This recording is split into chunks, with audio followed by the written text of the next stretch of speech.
watching a Fact TV presentation of the town of Swanzey.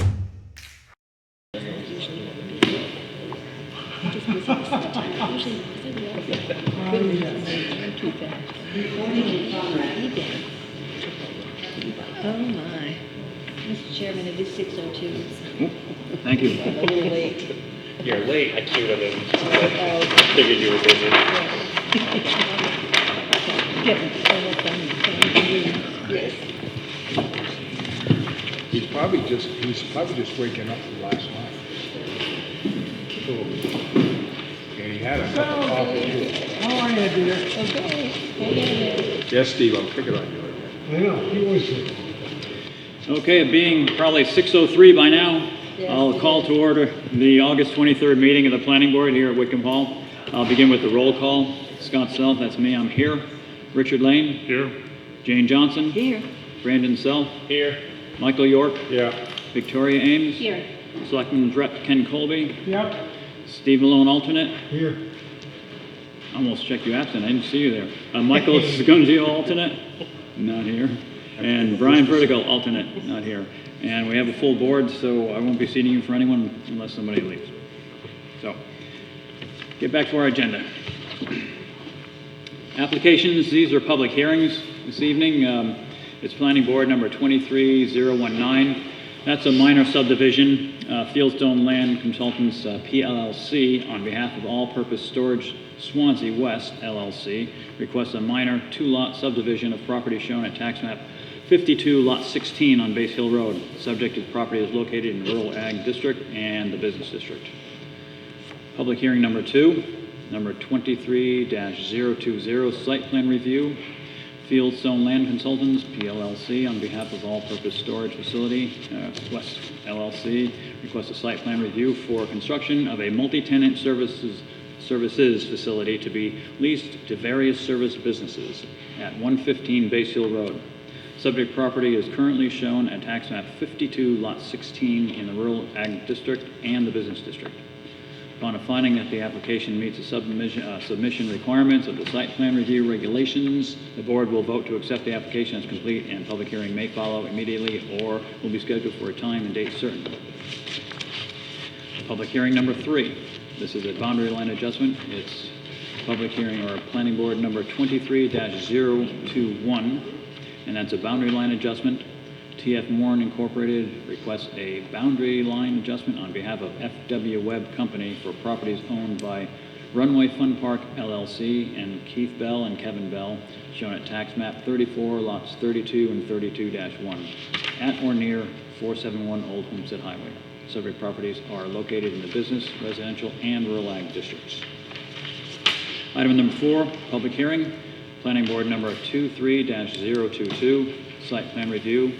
TF Moore Incorporated requests a site plan review on behalf of FW Webb Company to construct a 58,085 square foot wholesale warehousing facility and associated site improvements on properties owned by Runway Fun Park LLC and Keith Bell and Kevin Bell, shown at tax map 34, lots 32, 32-1, at or near 471 Old Homestead Highway. The subject properties are located in the business, residential, and rural ag districts. Upon a finding that the application meets the submission requirements of the site plan review regulations, the board will vote to accept the application as complete, and a public hearing may follow immediately or will be scheduled for a time and date certain. Discussions and other business this evening. Comments of the Select Board regarding purchase of 110 Pine Street. Plan reading workshop, which we probably won't do. We'll get enough plans we're going to be reading tonight, and any other business that may be required. And then adjournment. So, Mr. Chairman, can yes. you make a motion, please? You may make a motion. Wait a minute. Yeah, go ahead. Yeah. Okay, I move that we cease and suspend everything after 2100 hours and move to our next scheduled meeting. Which for us non-military people is 9 p.m. 9 o'clock. Okay, you move to, let's see, yeah, we would postpone, or actually not postpone, we would continue anything after 9 o'clock to the next meeting is what you're saying. Correct. Okay. Is there a second on that motion? Second by Richard Lane. Is there any further discussion? All those in favor indicate by saying aye. Aye. All those opposed? Okay, so brings us to our let's see. Now, we need a motion for the, I can't think of the... Regional impact. Regional impact, you're right. Regional impact vote, which we have at every meeting. Mr. Chairman, I'm going to move that there is a regional impact due to the fact that 23010 is 115 is on the line between Keene and Swanzey. So we would need to notify the city of Keene along with all those abutters that are in Keene. So this is which one? This is Base Hill Road you're talking about? Right. That's 020, I believe. Yeah, I think so, right. It's, I was looking for the number that you said. Okay, I'm sorry. 020. So it's the Base Hill Road, that, okay, so are you saying then that, never mind, won't get to that. There's a motion on the floor. Is there a second? Second. Seconded by Richard Lane. Is there any further discussion? In the discussion part of it, are you saying that we're going to continue this item and not even look at it until? I believe Julius can tell us that they've already notified those abutters in Keene, in the city of Keene. So I don't think we need to postpone it on that, but we need to put it in the record that we recognize that it's a regional impact. Is that true that they have been They've notified? already been notified, but you want to be careful about making the motion to call it a regional impact, because when you do, that means you do need to postpone the meeting, then hold a hearing about that being a regional discussion, invite further individuals that might be impacted by it, either regional planning commissions or regional planning boards. So I don't think that's necessarily the route that you might be intending to do with this. I think the important part maybe is emphasizing that we did notify, like the city of Keene, we did notify the Keene abutters, if I may. Is the city itself notified Yes. as well? Okay. I think the Keene is affected because of the road going back and forth, and also the state because of the depot that they have. You know, So the city of Keene has been notified. Correct. And the abutters that are in Keene have been notified. So I think that, I don't know if your motion would agree with that, but I think that would be, that we've notified the abutters. City of Keene would be the ones that would be affected because that's part of their road there. Up to the board. So as Julius was saying, that we will need to postpone the whole thing, if that, in order to give a regional, any other person that has regional authority We to weigh also in. have a letter from one of the abutters attorneys asking for basically the same thing. Yeah, but they're asking for time to prepare for their case, Right. right? And, yeah, if it was the applicant, then we could grant that, but we don't really, yeah, we can take it under advisement, but we don't necessarily have to act on that. That's from the butter. And Right. so, if So you're, we could deem the application complete if we find it so, and then postpone the consideration of... well, we can postpone the public hearing. We can still look at the Next application meeting. and postpone the public hearing, because we probably wouldn't be able to open that up because we didn't give a regional board or anything a chance to weigh in on it. I think is what you're saying. And that's correct too, as far as I know. So, they would be, would that restrict the amount of time that we would have to go further? it adds to it. It Or adds to adds the to time. it. If it's Does the regional 65 impact, it adds to it. It adds to the time on the end of the, that we have to Was consider. it an additional 65 days or something like that? No, 14. I don't think, is it 14 days, 2 weeks? 14? Yeah. So it does do that. So we would be using that up if we accept that the application is complete tonight, because our next meeting won't be for another 2 weeks. If you catch my drift, it won't be, it'll be, we'd open up a public hearing, we'd still have the same amount of time regardless. So that's probably not anything that's really, John, where's the language on regional? Do you know So you what- actually would check it's not in our regulations, but you can find it in the OSI handbook. Okay. Kind of like that. so, motion on the floor to designate this, that it has regional impact, seconded by Richard, and through our discussion, are we going to continue with that? Or are we going to modify it to say that we consider that we, by noticing the city of Keene and the abutters, that we can move forward on it? And I guess the vote will tell that. I'll amend my motion for that. Okay, so your amended motion will be, motion, you said.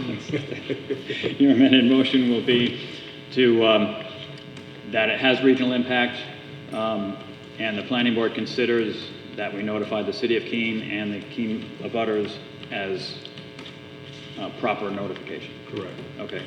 Do you agree with that, Richard, on the second? Because you seconded the motion. Yes. You do, okay. Any further discussion on that? Yes.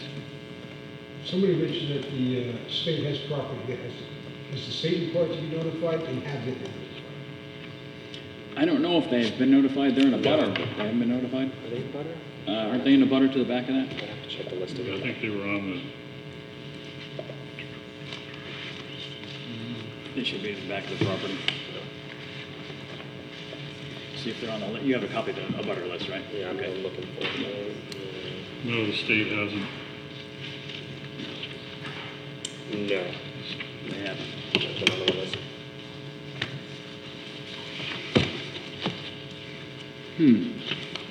Now, what does that do for us? The state does need to be notified since they are in a butter. It's an incomplete application, isn't it? They're in a butter. Are they? I believe they're in a butter to the back, aren't they? Let's take a look at the map here. Yeah, I would say, if they want to confirm that. Let's see if they really are.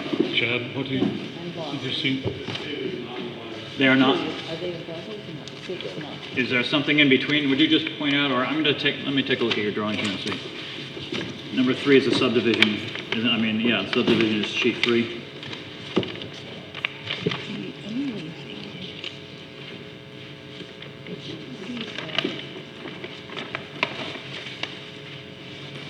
see, that's good.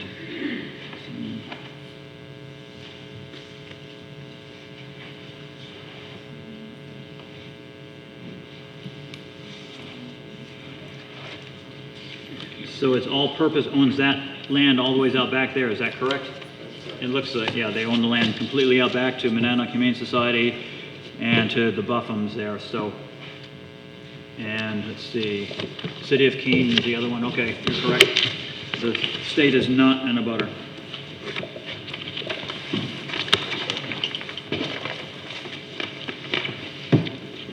Okay, back to the motion. Any other further discussion there? That answers that question. So, any other further discussion from anyone? Then all those in favor of the motion that the board determines that this has regional impact but only to the city of Keene, and we've notified the city of Keene and the Keene butters. That's what we're saying here. Okay, so, is there any further discussion? Then all those in favor of the motion indicate by saying aye. Aye. All those opposed? Okay, motion is passed. Now, that brings us to the approval of the minutes. We'll get that out of the way. Do we have a motion to approve the minutes in a second? I move. Motion Approved minutes. by Jane to approve the minutes A second. and seconded by Victoria. Is there any further discussion on changes in the minutes? Then all those in favor indicate by saying aye. Aye. All those opposed? Okay, beyond that. There. Now, our first item up is that item A, that's a public hearing on the minor subdivision, and this is on the all-purpose storage in West, Storage West, and that's on the Base Hill Road there. And let's just have a look here. So if we determine that it was original impact, we want to hear the applicant, accept the application as complete, and we don't want to continue from that point forward. I think we can continue from that point forward. You don't think so? I don't think so. No? At least after reading Oh, right. guidance from there. I don't know if you want to take a look in. Now, language. let's just, yeah, we'll hear, we can go, we've got two things. We've got the subdivision and we've got the site plan. So, your motion was for the subdivision and the site plan? Or Yes. just the site plan? Subdivision as well? Because the subdivision probably doesn't have regional impact. You're just dividing a piece of Yeah, land okay, there. yeah, But the site okay. plan you It would do. be just for the So we can go through the subdivision, We- in my we go- opinion anyway. I right. don't know about the rest of the board. I'll agree with that. Yeah, and we can accept the application as complete or not complete, whichever way we go on the site plan review and continue until the next meeting. Yeah, that Since sounds it's reasonable. regional impact, according to Julie, they should really be notified if we're considering regional impact. And it probably is, it's on the Keene of the butter. Point of order, Mr. Chairman. Yes. So you are not going to consider the boundary line adjustment, or you are? We are, this one is the, Oh, it's it's a subdivision, yeah, and we are gonna do that Okay, because you it's are. just a Okay. subdivision. Okay, thank you. Yep.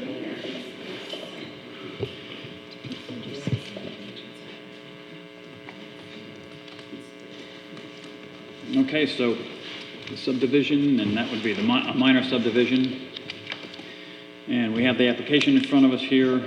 Page number 3 on that is the drawings for the subdivision. Are you opening the public hearing, Mr.? We're seeing if the application is complete, Oh, then we'll first. open it up. There you go. Yep. Okay, thank you. Yep, Just for the subdivision. yep, that's page 3. And we're just gonna see if the application is complete, and we're just gonna go over the items on there. It's less for the subdivision anyway. Put that there.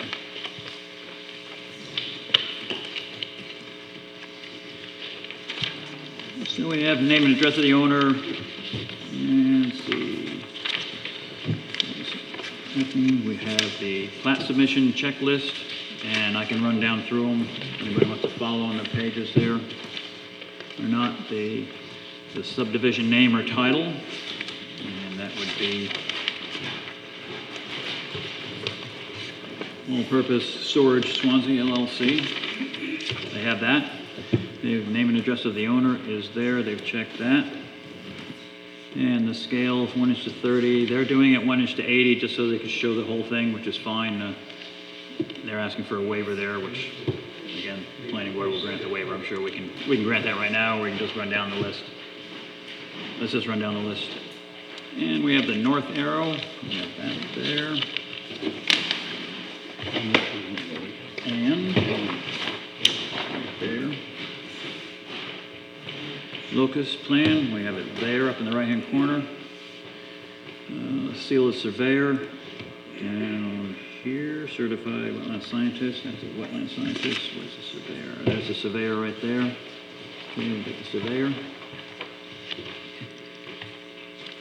Boundary survey, including bearings, distances, and location of markers. And the boundaries would be here. There, pipe, designate that. See, elevations, existing water mains, sewers, culverts, drains, mains, sewage, and surface drainage, and they denote anything that's existing, which it isn't existing there. I do not believe Keen Water is down there anyway. They've included that. Easements, rights of ways, and buildings. I don't know there are any easements, but we'll get to that with when we do the public hearing. Let's see.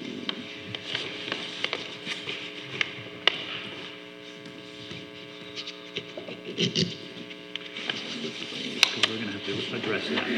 All right, and location of property lines, including entire individual lots, lot areas, frontage on public right-of-way. We have property lines delineated. And we've got topographical contour, boundaries, 5-foot intervals, 172. Or that's 2-foot intervals, which is fine. That's a pretty flat piece there. Location of groundwater, if there is any. Let's see any. Perk tests, didn't have to do with perk tests. I'm just going to ask a question. Mr. Brennan, you don't do perk tests. You're going to put a septic system on here, right? But there weren't perk tests? You have done test pits on both the lots. Oh, you have? Okay, you've marked it that it didn't apply. It's not really required For the subdivision? Because we're over 5 acres. Okay. It's not, the new lot will not be subject to state subdivision approval. And you have them on the site plan? Yeah. Good, thanks. And soil mapping types and slopes and boundaries. And soil types is right there.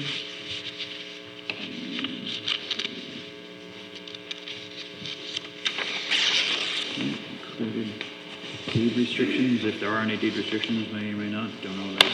Open space to be preserved. There's no deed restrictions actually. Oh, we do have one there? Oh, no, it's no way, actually. Okay, and that's shown, great, thank you.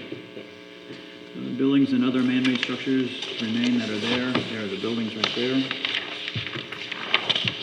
Proposed streets, rights of way, and there's a right of way. The street is gonna be a right of way, let's say.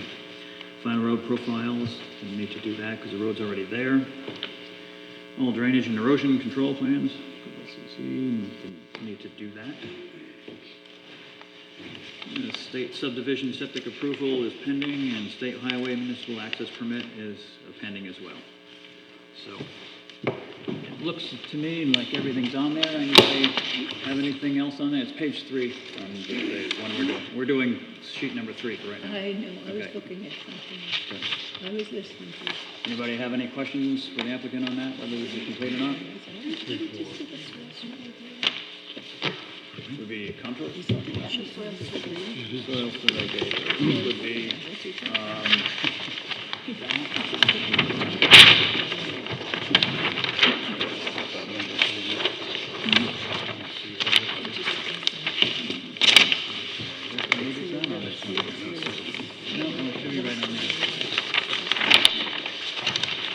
Mr. Brennan, you have the soil survey, is that on this drawing or is that on one of the site plan drawings? It's usually on the drainage of the site plan, isn't it? 'Cause I know I saw that in there somewhere, you had the soil survey.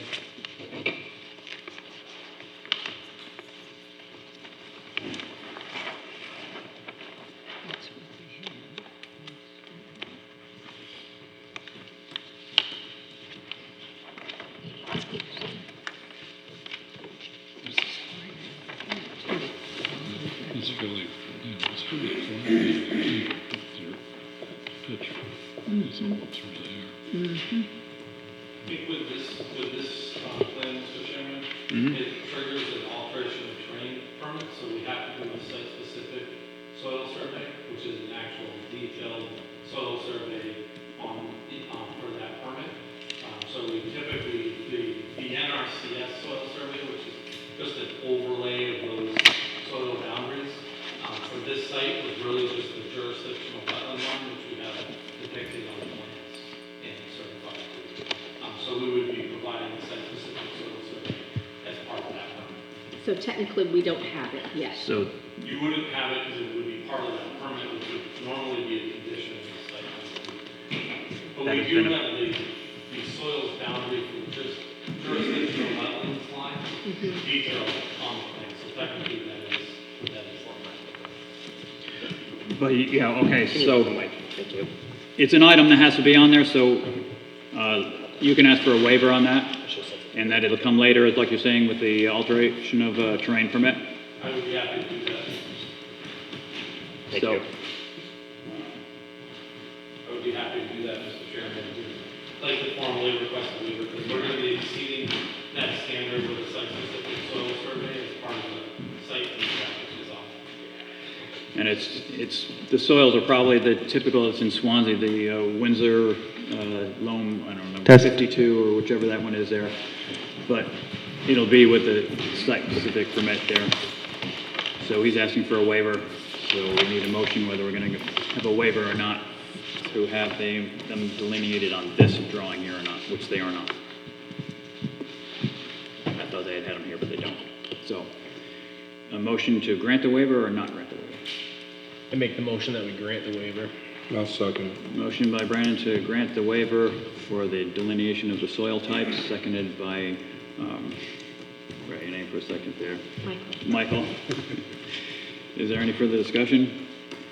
All those in favor indicate by saying aye. Aye. All those opposed? Okay, so that's a waiver. And if there's nothing else on the completeness of the application, then we need to vote whether it's complete or not, and to go to public hearing. I move the application. Let's step back just a second. Okay, we just did a soil thing. Is that really a part of the subdivision, doing the subdivision? Or, It'll because be, if we've done something that's in 020, then we've gotten ahead of ourselves and opened up. they'll need it for the site plan review, because we require it for the site plan review as well. The soil types in there and where they are. Okay, but my question again is, have we gone into an area of 020? For overstepping that hearing that we're going to continue. Right. No, we haven't, because it's required on both drawings. So, it's something that's required here, and they're going to have it for the next part of it, which is the site plan review. So it's not going to hurt anything that we don't have it here. because we will require it when we do have that public hearing. It presumes that this subdivision will always be linked to the next stage of development. In other words, we could subdivide lacking that piece of information, and they could decide, oh, on second thought, we're not going to do the construction. Right. Yeah, right, that's true, we'd still grant subdivision, they may never do the subdivision, right, if they didn't do the project. Is that what you're saying, that we sort of link the two? Yeah, inadvertently. What you're saying is that we've gotten into that public hearing part of it, which we probably aren't going to do until Right, because 2 weeks. according, reading what we're supposed to be taking up is a two-lot subdivision. Yeah, It has nothing to do with any construction or anything of that No. nature. no, not at So all. then why are we talking about soil, Oh, I see what you're saying there. et cetera? Because that's part of 020. If I may, Mr. Chairman, I think the only reason it's being talked about is because it's technically in the checklist. You have the same checklist for both subdivision and site plan applications in town. Right, And because it's on the checklist, we have to formally address that item on both applications. Both applications are 100% independent of each other. So the board just approved the waiver for the soil mapping only as it relates to a two-lot subdivision, which creates really large complying lots. So when I believe, and I'm certainly not intending to put words in anybody's mouth, but I believe what Mr. Chairman was stating is that we would have to address that same waiver with the site plan application. So they're really not linked from that regard. and also the soil mapping shouldn't really have much to do with the actual subdivision itself as it would have to do with something going on the property. If the soil conditions, if soil mapping came in that the soil was not good enough to put something on there, you could still subdivide it, but you just couldn't put something on there. It's for the drainage wise is what we're talking about. So what I'm saying is that we're voting to grant them a waiver not to have that delineated on here for this, at this point in time. But if they're going to put something on the property, which they intend to do, they would have to have that soil delineation on there to prove that the soil was good enough to build on and for drainage and so on and so forth. Yes? So for purposes of clarification, I'd like to see an amendment to the motion that it pertains to the first application for subdivision only. Well, there is only one application for subdivision. That's this one. It's not a first one. It's the application for subdivision. We aren't dealing with the other one at all. We're just dealing with this one, whether we're giving them a waiver, not delineating that Windsor soil or whatever happens to be on that piece of property there. So I don't think we need to bring the other one into it at all. Just whether we're going to accept this as complete or not. I say that it is complete. That isn't on there, but again, it doesn't really stop you from subdividing. It just stops you from building something there if the soil is poor. So I think we have a motion on the floor still. Yes, you still do. So We need to have a vote. all in favor of the waiver on the soil delineation, say aye. Aye. All those opposed? Okay. Are you voting? So, Oh, you did, okay, thank you. so that's a waiver on that. So now, after that waiver is done, a motion for completeness of the application would be in order. I'll move that the application is complete. Motion by Michael York to say that the application is complete and ready to go to public hearing. Correct? Okay. Is there a second? Seconded by Jane. Is there any further discussion? All those in favor indicate by saying aye. Aye. All those opposed? Okay, I will open up the public hearing. And Mr. Brennan, if you would make your presentation. Sure. Good evening, Mr. Chairman, members of the board. For the record, my name is Chad Brannon. I'm a civil engineer with Fieldstone Land Consultants, and we're here tonight representing All-Purpose Storage Swanzey West, LLC, with their subdivision application over tax map 52, lot 16. The subject site has a physical address of 115 Base Hill Road. It is situated on the east side of Base Hill Road, and it's highlighted. The boundary of the perimeter of the site is highlighted in the blue line on the plan that we have before you this evening. The subject property consists of 10.093 acres of land has about 560 linear feet of frontage along Base Hill Road, and the majority of the subject property is located in the business district. The zone boundary is also shown on the plan here. You can see it just clips kind of the northeastern corner of the site. So the portion of the property to the east would be in the rural ag district, and then the portion of the property, the majority of the site, is in the business district. The business district has minimum lot size requirements of 1 acre and 125 feet of frontage. And what we're proposing is a 2-lot subdivision, creating lots that would significantly exceed those requirements. There are some existing improvements on the subject property. There's a self-storage facility that's positioned along the southern portion of the site. And essentially what we're proposing to do with this application is to subdivide the self-storage portion and put that onto its own property so that we can then look forward to developing the northern portion into a different type of a development. In order to minimize impacts along Base Hill Road, we are proposing to share an access here. So the subdivision plan does show an easement for the shared access.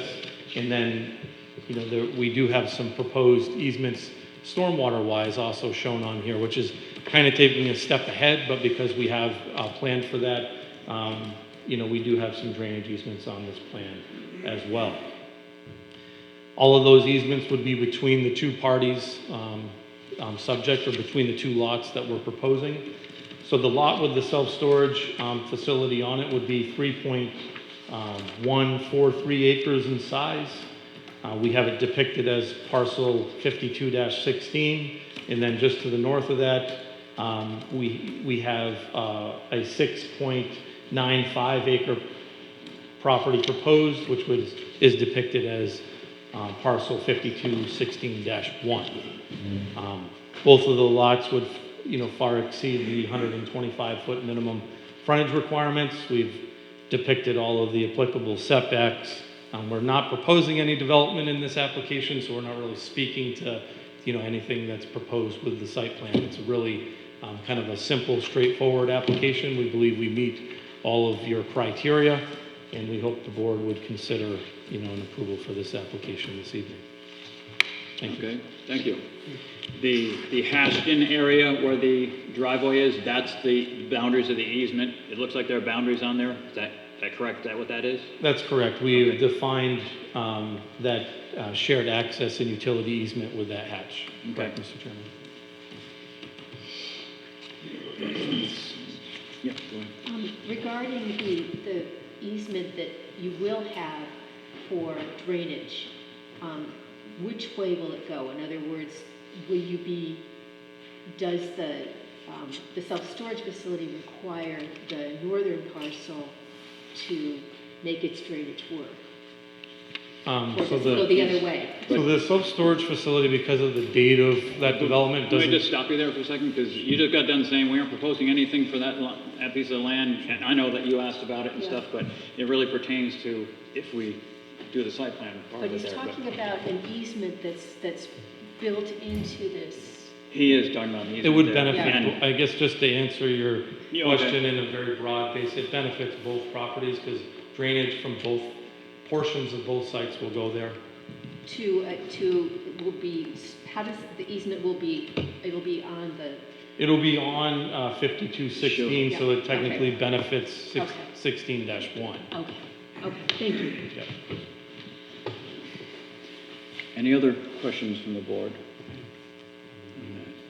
Any questions from the public? Yes, could you come up and identify yourself, please? Mary Fish, 72 Mary Fish, you said? Yes. Okay, Mary Fish.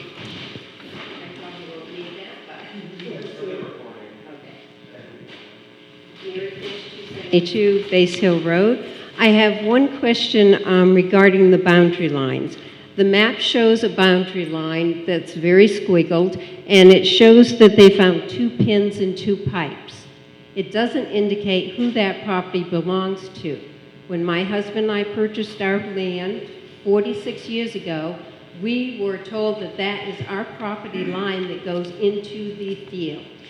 And they haven't indicated who it belongs to and who it doesn't belong to. So I am under the impression that that is our property inside the field that they have surveyed, and I'm wondering why they didn't indicate who it belonged to. Would you point out which property we're talking about?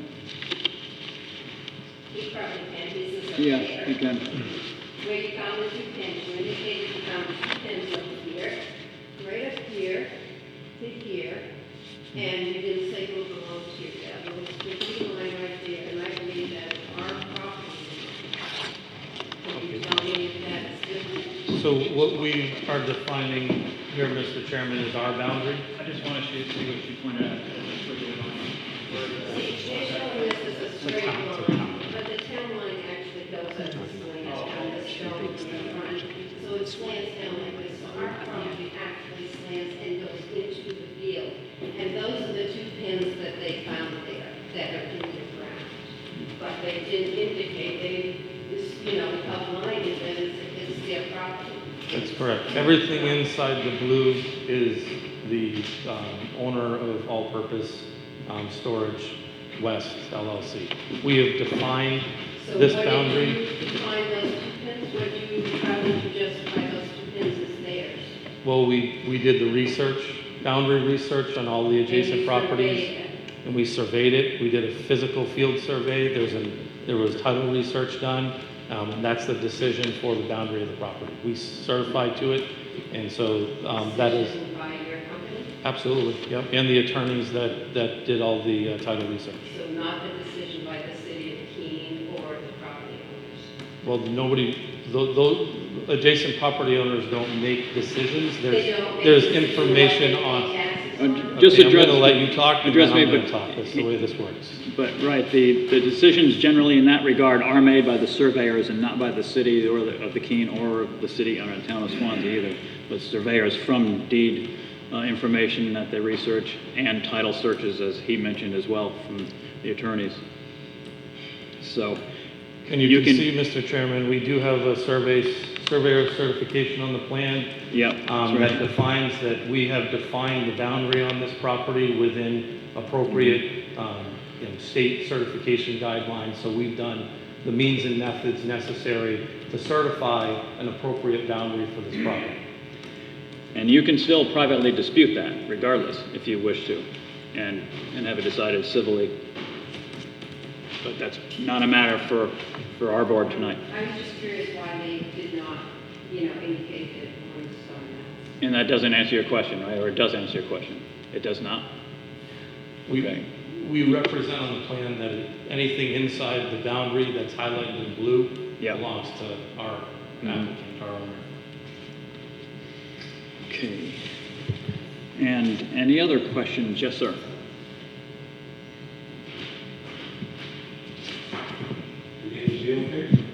Neil Fish. It said that this section also needs an amount of frontage, That is correct, yeah. And and they're combining this with the one that's already there.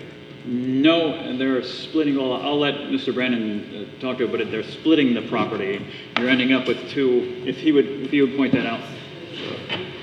So currently, sir, the property has frontage from this point to that along Base Hill Road, which is about 560 feet of frontage. And what we're doing is this orange line represents the proposed subdivision. So we're proposing a line here that would create this parcel 5216 and then this one 5216-1.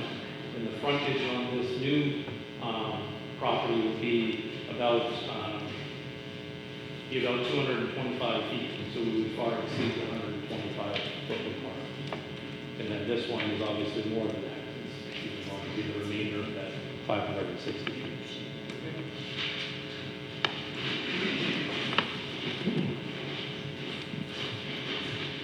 Yes, ma'am. Hi. Could you come up, please? We have to have it for the record, and people online can't hear you unless you use a microphone, so. My name is Deborah Sprague. I live at 42 Deborah Sprague. Spring. Sprague. We bought our home over 48 years ago, and at the time, the kids that needed the school bus had to go over and stand on the bathrooms. I got them to bring buses onto our road to pick up our children. When the marketplace went in, Let me just stop you right there for a second, because it sounds like you're getting into the site plan part of it. This is just dividing the property. We aren't getting into discussing what's going to be built on it yet. well, I need to let you know that our road is already dangerous because of the marketplace and market basket. And we'll be addressing that on public hearing when we discuss the site plan that's going in there. Right now, it's,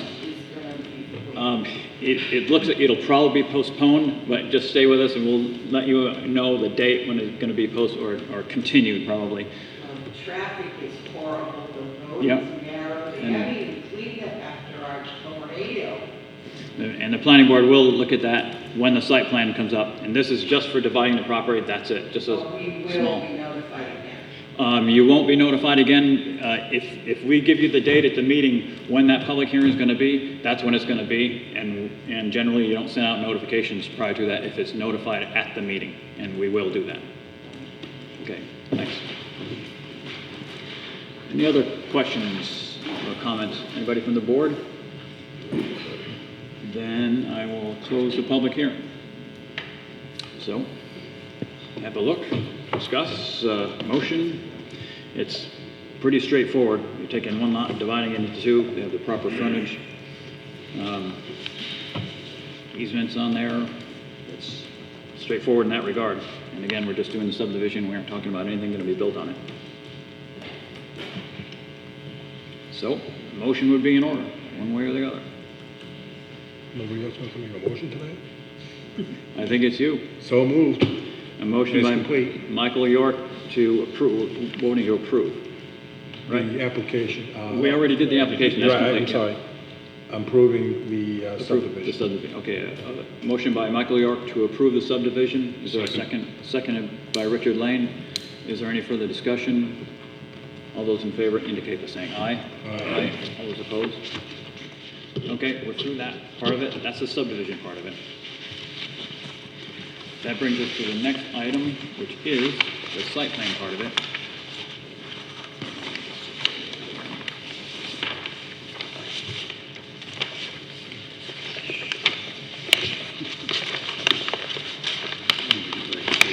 Mr. Chairman, may I address the board as it relates to the site plan real quick? Pardon me? May I didn't hear you. May I address the board as it relates to the site plan real quick? Yep.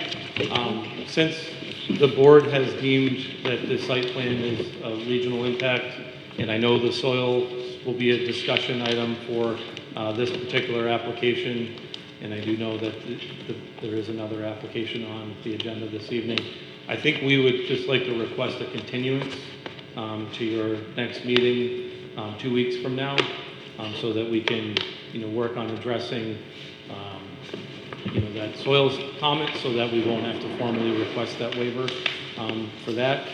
There's a few staff items that we'll be able to address in that 2 week time if we can possibly be continued for 2 weeks. And it will also allow appropriate time for the regional impact notice. I think that by the sounds of the testimony earlier, that might create a situation more comfortable for the board, and we're happy to proceed in that fashion if that makes sense. All right, thank you. So what we can do is we can continue the entire thing until our next meeting, or we can go over the application now as complete or incomplete. The soils aren't on it, so we'd either give a waiver for that or deem it incomplete. And I don't think it matters to you whether we look at the application as complete or not this time, or wait until the next meeting, correct? That's correct. Okay. So probably the best thing to do maybe would be to postpone this item due to the applicant's request until our next meeting, and that would be September 14th. Thank you, Julius. September 14th. So that would be September 14th, right here, 6 o'clock. Okay? And you won't get another notice in the mail. That's it. Put it on your calendar. Was there a vote for that, Mr. Chairman? We need a vote for that. I'll move the question. Just let me put this down here.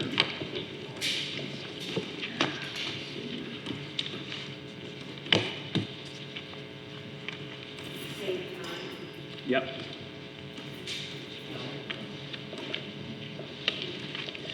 Okay, motion by Michael York to continue this item due to the applicant's request until our next meeting at September 14th, and seconded by Brandon Self. Is there any further discussion?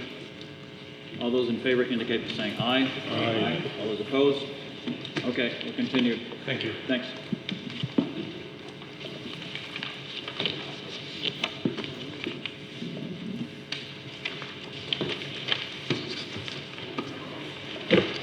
We didn't really ask, excuse me, we never really asked if there was anybody online that wanted to comment or anything. No, actually, I didn't. I keep on forgetting that, but really, Nobody's screaming, Richard, so. I don't know if anybody's on the, yeah, he is over there. I think he would let us know. The guy running it would let us know if there's somebody raising their hand. But again, if not, this is a public meeting and they can come to this meeting. Like everyone else comes to this meeting. Brandon and I need a quick break. Okay, go right ahead. We're taking a 5-minute recess. I got 2-page fours. Probably for the second. Thanks, yeah. I don't know, they both say Okay, that's good. that's the question of the checklist.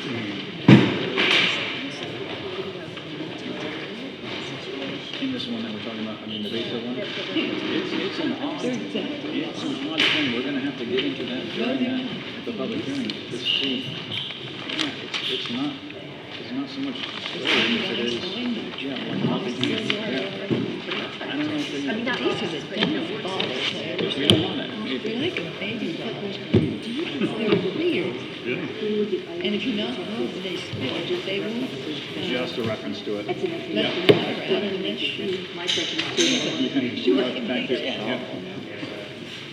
Trade-focused storage of Yeah. And in my opinion, it's a decent concept. They have it, but it's a needed thing. But, they've got, what we pointed out before, they've got that written down there, and they'll have to explain that and how they figure that one out.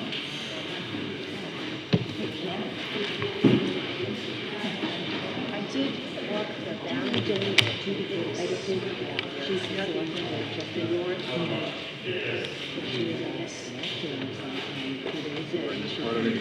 By this Basil Road here. Where she lives in this edge here, this is like all up in the air, it's all such, it's all to put a carriage, nobody feels it's nothing really. And you walk every time, my feet are getting wet, just walking. Now, they had a soil scientist. This guy right here, yeah, that weren't any, and he put his stamp on there that said so. He's got there's a paper in here anyways that talks about it. Right? Then it, then this whole area here, they put it on both sides. It's like when they put it standing right here, you can put right in. Not very far there, I was thinking about.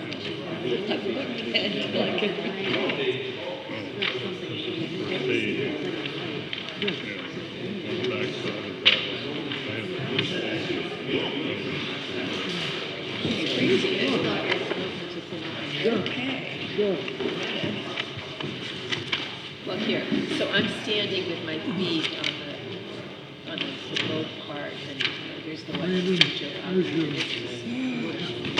Good. Yeah, what do you need? They don't have the soil for it, they build it there. What I mean with So I just understand this too, and it's not. Oh, I flagged it for, I don't know if they flagged it for wetlands and they usually flag it for wetlands. It's almost like it's going to the boundaries of the buildings, what it looks like. Oh, that could be, they've done that too, but again, if it's wet, it's too wet to build on there, the builder's not gonna build on it.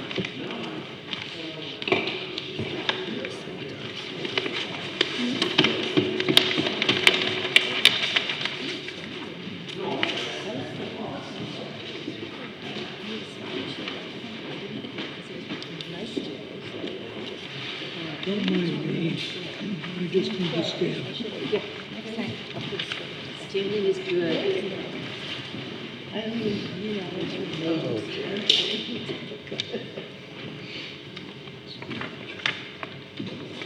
Sorry, yeah, I got it here. I got too busy distracted. That's all right.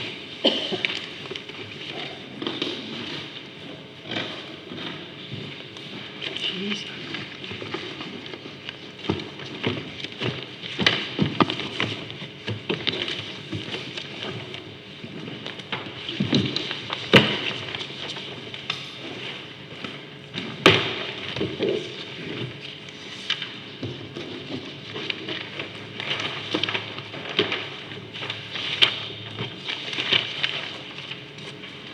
Maybe we do the boundary line adjustments first. Here we go again.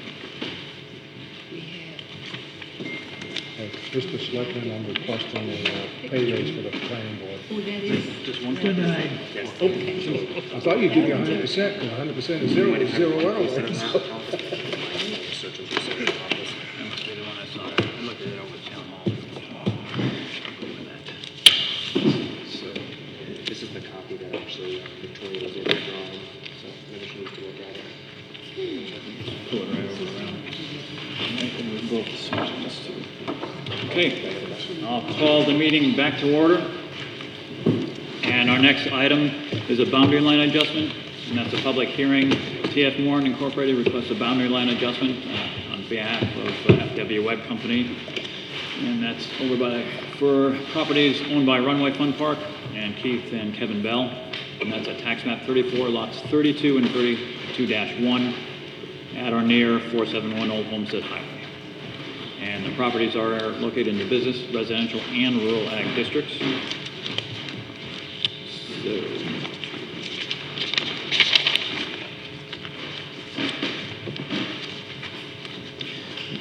and we have a simple application for the boundary line adjustment, and everyone has a copy of it there. And there is not a checklist that we go by. They're looking for a waiver, and that waiver would be for the scale that they're using, because it's not the 50 foot, I think, is what the regulations go.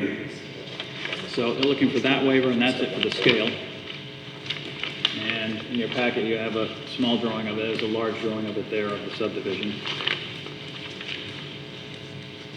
So, Since there's not a public speaking in the audience, but it's with bring what? the applicant can bring it closer. Oh, yeah, you can, right, we'll do that. I'm just getting through, everybody get through their paperwork, and we need to address that waiver first.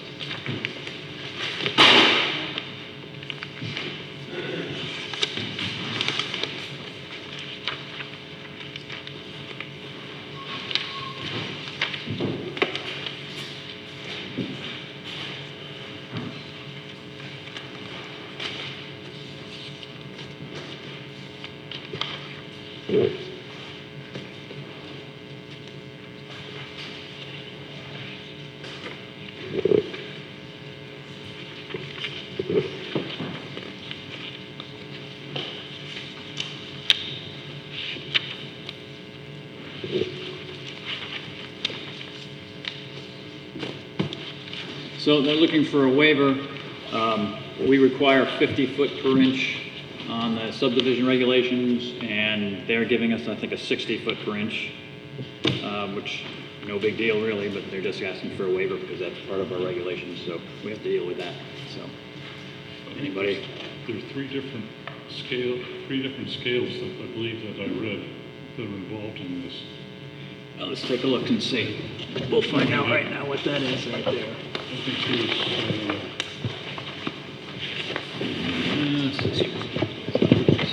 It's usually right there. I see it there. It is. They're using 60 feet per inch is what they're using on the drawing, and that's what they're asking a waiver for. It's right here. I thought I read something in the vicinity of 80. You're looking at. That's a site plan. So yeah. So this is just a lot line adjustment we're talking about here. And it's 60 feet per inch when we require 50 feet per inch. And again, it's not a big deal. It's a formality. So if anyone wants to make a motion that we grant them the waiver. I'll make the motion that we grant him the waiver. Motion by Ray and himself to grant the waiver of a 60 feet per inch scale as opposed to the 50 feet required. Is there a second? Second. Seconded by, Ken is here tonight. Seconded by Ken. Is there any further discussion? And all those in favor indicate by saying aye. Aye. Aye, all those opposed? Okay, got that. Just a second. Ken did the second. Thank you. So, that being done, I'll open up the public hearing and give them a second to straighten that out. And meanwhile, anybody wants to take a look at the larger drawing, it's right here. He'll be giving his presentation. And we've got a copy of it in our packet with a smaller drawing right there, which pretty much tells us what's going on.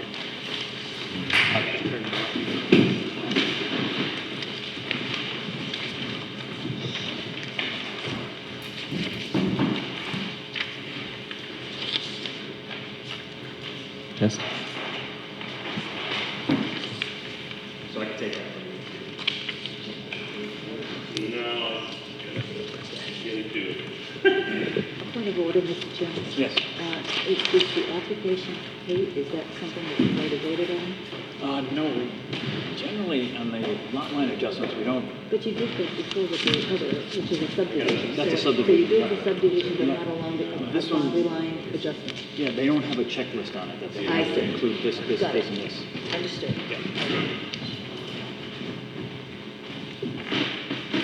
Okay, if you're all set, then I've opened up the public hearing, and you make your presentation, you identify yourself for the record, and you can go on. Sure. My name is Matt Ruth here from TF Moran, representing the applicant, which is FW Web, through Greenleaf Construction. To the back here is Jamie Anderson from Greenleaf. The intent and purpose is to adjust the lot line from lot 32 and 32-1 to obtain roughly 2.012 acres for the proposed site plan that's next. That is the only reason the lot line is being adjusted. I know that the soils and all that information are associated with the site plan. And the intent, this lot, as it exists now, is currently 5.109 acres, lot 32, and we're adding an additional 2.01 acres for a total of 7.21 acres. It's a simple lot line adjustment. As you can see, the existing lot line here is here, and we're sliding it over to add this leg in this particular point. We exceed all requirements as far as frontage and size, and it's pretty straightforward. Thank you. Yep, it would be pretty straightforward. You can all see what he's doing there. They need extra lot there. I think maybe a parking or something's going on in there, but they need extra lot size for this site plan. So any questions from any public there? Any questions from the board? Can you repeat the frontage again, just so we can get it in the minutes? You're looking for the total frontage? Yep. I know I don't think I have a total written down on this. It's probably on the site plan application, and the site plan. Yeah, I think it's 1,037. If the site plan is the same, I think it's 1,037. I just want to make sure. 1,037. I don't think it's 137? Don't put that, I'm not so sure it's that. You're not sure that's correct? Just don't put it down. Don't write it down. I think it's I thought it was 900 or something, but maybe not, I might be wrong about No, that. I think it was 900 after we calculated it. Okay. All right, so we'll just, I'm asking now, well, I guess for the site plan, but also to make sure that we know what its frontage is for this application. well, let's see. Maybe I'm overstepping. See if I can do a quick addition. Way to the back of the. It's 1,038. 38. Oh, it's close. Right, 1,038. Oh, 38. Okay, it's 1,038 feet total frontage. Yeah. Thank you. Any other questions? Anybody from the public? Yes, sir. Is this for the site plan review? No, this is just for the lot line adjustment. And that's next, right? The site plan is next, yes. Thanks. So we have an opportunity to speak there. Yep. Nothing more, nothing further, then I will close the public. In the boundary, well, it probably will come up in site plan. Looking at this, part of this property is resident part of this business. And rural ag too. Yeah, so we address that in site plan Yeah. only? Okay. Got a trifecta there going on. Mhm. We'll take a look at it in site plan.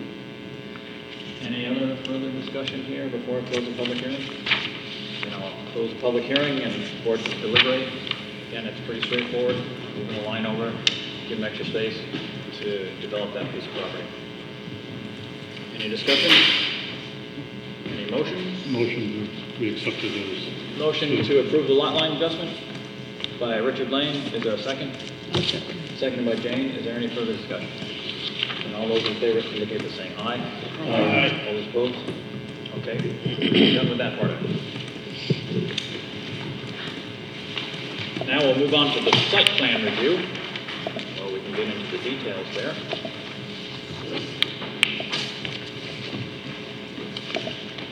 That's for the same piece of property, and that is item number D, which is the planning board number 23022. That's the site plan review. And TF Warren requests a site plan review on behalf of FW Web Company to construct the 58,085 square foot wholesale warehousing facility and associated site improvements on properties owned by Runway Fun Park and Keith and Kevin Bell. That's a tax map 34, lots 32 and 32-1 at or near 471 Old Homestead Highway. Properties are located in the business, residential, and rural ag districts, and upon funding the application meets the submission requirements. So the site plan review regulations, the board will vote to accept the application as complete, and a public hearing may follow immediately or will be scheduled for a time and date certain. So we're looking for the completeness of the application. Let's get our checklist out. So, we're looking for, I'll just run down them again if I can here.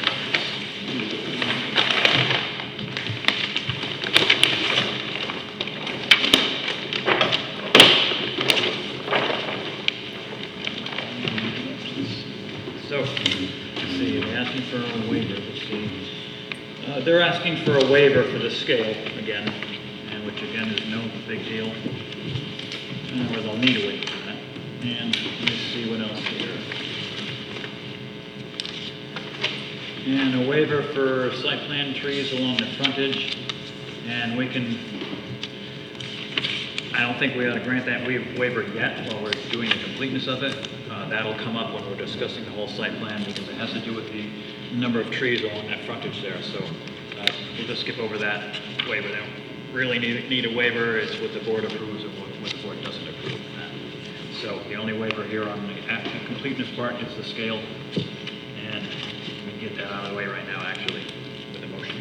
I'll make the motion that we approve it again. Motion by Brandon that we grant the waiver to change the scale. Is there a second? Second. What? No.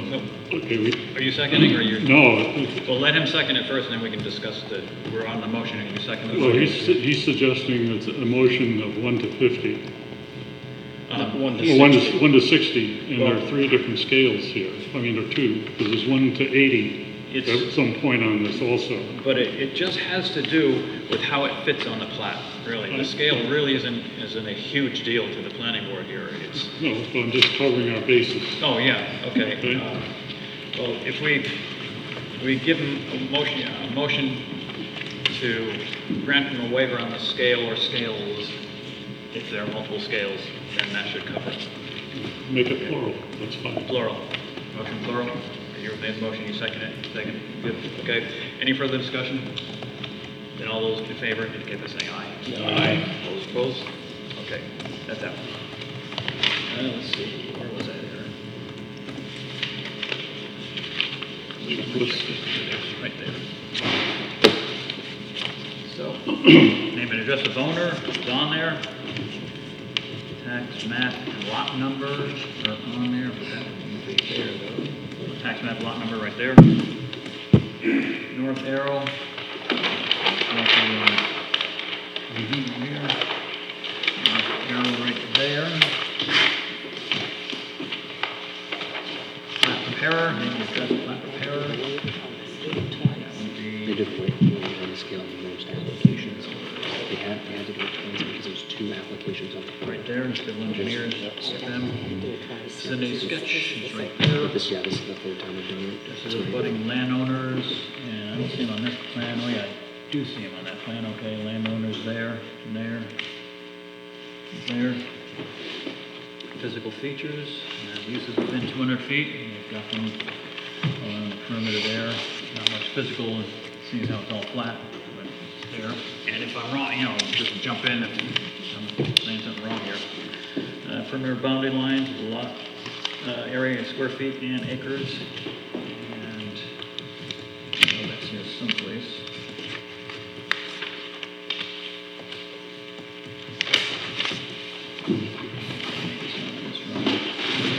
Do you have on one of your drawings delineated in acres and square feet on one of your drawings that you know of off the top of your head? I'm just checking, going off the I believe so. You don't know which one it is? I do know it's on the lot line adjustment plan. Oh, that one there. Okay.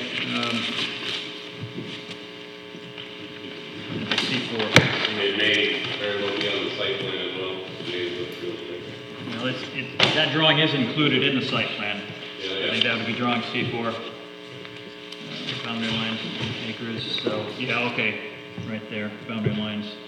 And where's the square feet? Yeah, 5.19 acres, 222,552 square feet. Yep, that's there.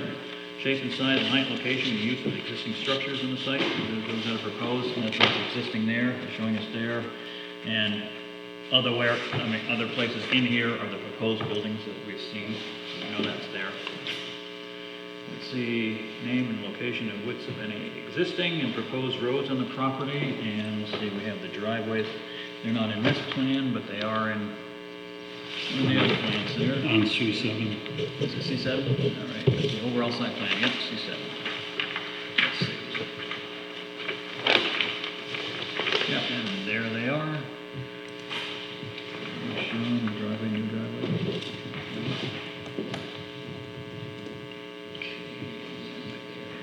Here. Location and number of parking and loading spaces. And they are there. Parking.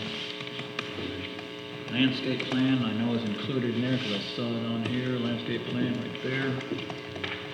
Location type, existing and proposed lighting, and I know there's a lighting plan in there because I saw it before. Why is there no X? I don't know. Should be good, maybe it's not, it's fine. I thought I saw it, but yeah, there's a lighting plan, reference associated landscape. So you don't have a lighting plan in there? There is one. Yeah, I thought there was one. I don't see it on here. It's not a numbered drawing anyway. It's a reference plan by Associated Professionals, lighting plan. Is that in here? They do have a lighting plan. They do have a lighting plan. On C14. I know I saw one someplace. Oh, there it is, right? Yeah. That's it, isn't it? Yeah, that's it right there.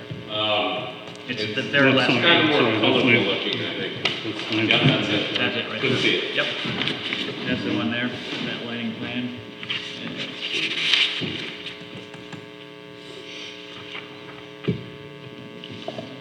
Gonna find my place again. Natural features such as water bodies, ledge, outcropping, wetlands, and so on and so forth. Let's see, overall site plan. I don't think there's too many wetlands on there, not too many. There's a general layout of it. Existing and proposed grades and topographical contours at 5-foot intervals. And again, there's not much on there.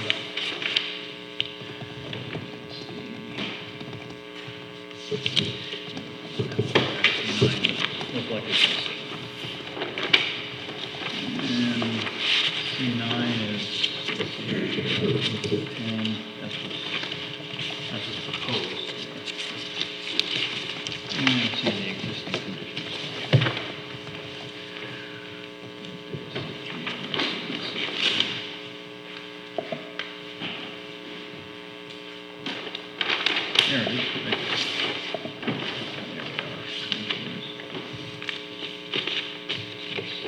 Yeah, that's just about completely flat.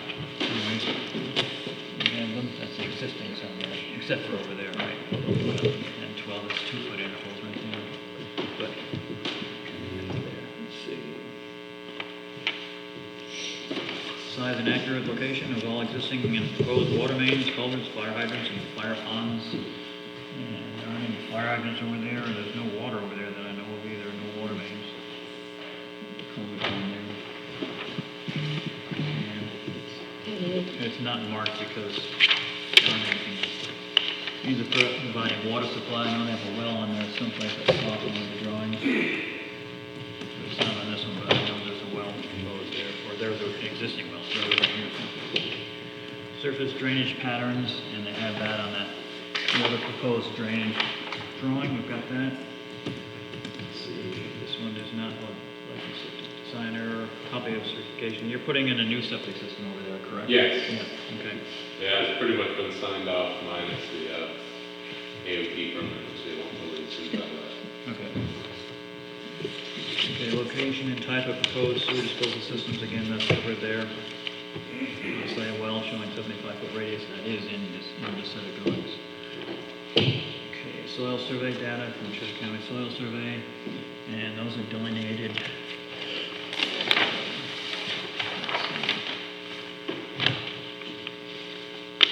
They're non-existing, it's a... The soil information should be on the grading sheet, but it is site-specific soil, which is more, again, specific to the site. It's calculated by a soil scientist. That would be on C9, that's your grading one? I believe Yep, and I was just looking for the soil, and how is that delineated? I'm just seeing. Site-specific. Oh, it's in the application you're talking about, or it's on the drawing? It should be on the drawing, I believe. Typically, we have a table that shows that it's pretty much, it's all one soil series. Oh, it's way up here. Yeah, it's one. It's also on the overall site plan. Yeah, we've got it, it's Colton. 22 Colton is what it is, the entire site is that, isn't it? Yeah. Locations of any existing or proposed easements, deed restrictions, and/or covenants. And again, I don't know of any, I guess there might be some on there. I know that the lot line adjustment will be on there, they have included here. And architectural plans are not there, but these. Those are, okay, so they're included as well. Okay, and that's the last item. Any discussion on the completeness of the application? If not, a motion to accept the application as complete and ready for public hearing would be in order. The motion is complete. A motion by Richard that the application is complete and ready to go to public hearing. Is there a second? I'll second. Second by Jane. Is there any further discussion? All those in favor indicate by saying aye. Aye. All opposed? Okay. The completeness part of it. And we will move on to the site plan review. And we'll open up the public hearing.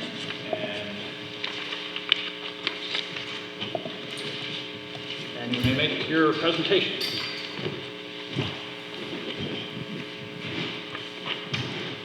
Sure.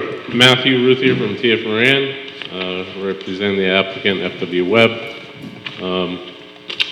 As previously discussed in the lot line adjustment, we have existing lot 34-32, which is 5.09 acres, and we are adding an additional 2.012 acres from 32-1. The intent and purpose of that is obviously to supply enough room to construct the site, as well as construct the stormwater detention pond. We are proposing a 43,628 square foot warehouse office showroom associated with FW Webb. with the associated improvements. We are providing 60 spaces based on a variance that was granted previously. We're utilizing standard spaces that meet the town requirement to the south of the building along New Hampshire Route 32. On the west side of the building, we're utilizing larger spaces just due to the contractor vans. Those would be 10 by 20 with a 30-foot access aisle.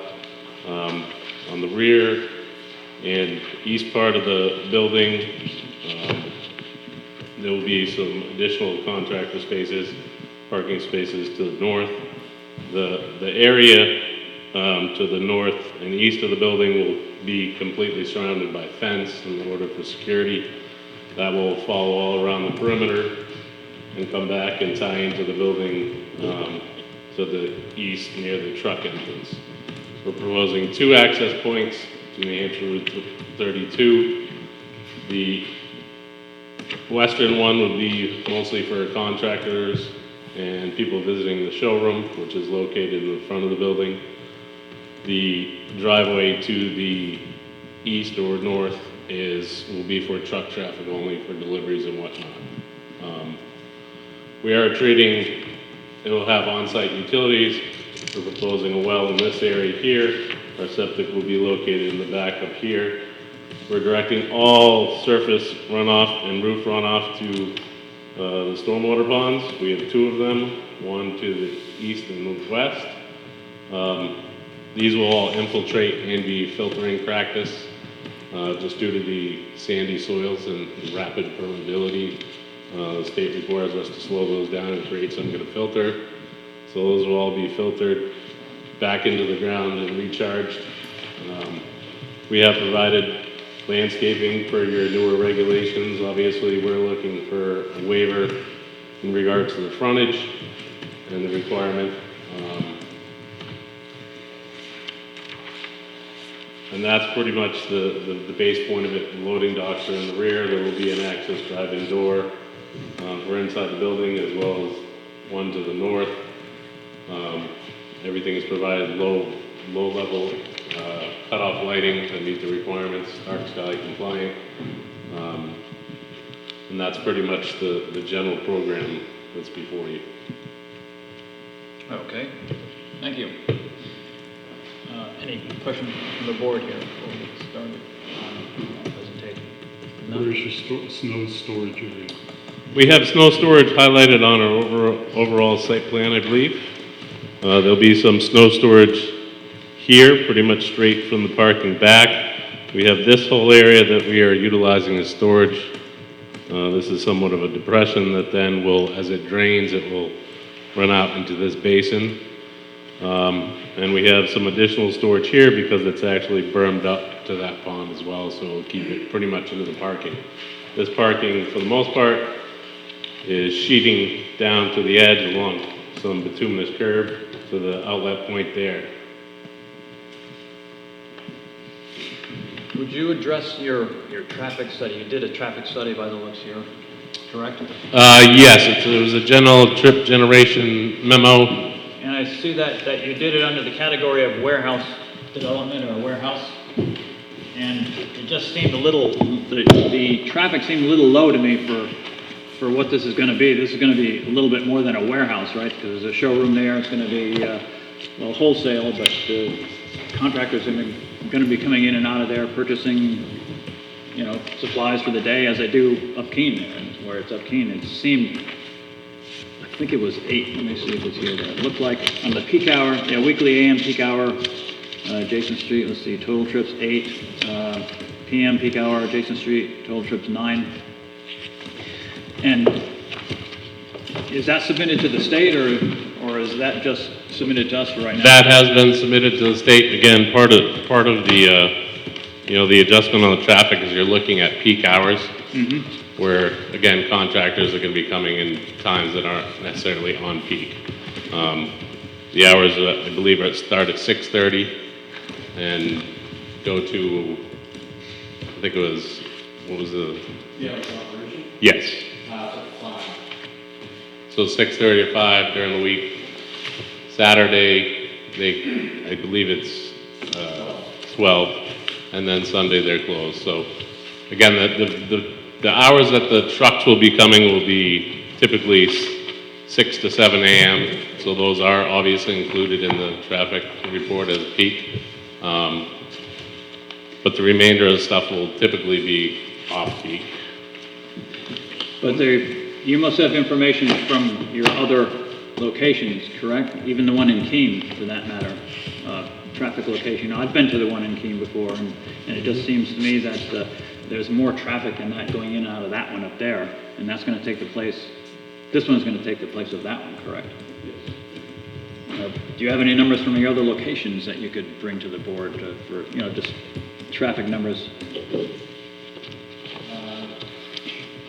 It's just, you just figured it as a warehouse trips in and out, and I think there's going to be more than just warehousing going on there. It's got a showroom there, and again, there'll be contractors in and out of there to purchase the goods, and they may be bringing clients in and out of there to the showroom for the bath and shower or whatever they've got going on there. Now, wouldn't the general public be allowed to go in like they are this one? Well, yeah, I would imagine the general public. That's going to drive more traffic. It seems like the category would more appropriately be something like a lumber yard, like Hamshaw's. Because it's that kind of blend of customers. Yeah, I mean, again, the classifications typically was done by our traffic departments, typically based on the overall use of it. Which Based again, on square footage? Correct. Because 55% is the yard, basically, right? Correct, and it's considered a warehouse use just because of the nature of it. Again, warehouse can be kind of twofold, But that's what I mean about that, being a warehouse, you wouldn't think that there's too much traffic in and out of a warehouse, but this is like, it's designated as, on the sign probably will be FW Web Company Wholesale, not necessarily warehousing. I know you're going to warehouse stuff there, but you are going to sell wholesale there, and you're going to sell to contractors, out of there in the morning before their jobs are going to be going in and out of there. I think we should have a more accurate number, whether it will make any difference or not to the state, because that's their road. They initially look at the numbers on, but I think it may make a bit of a difference.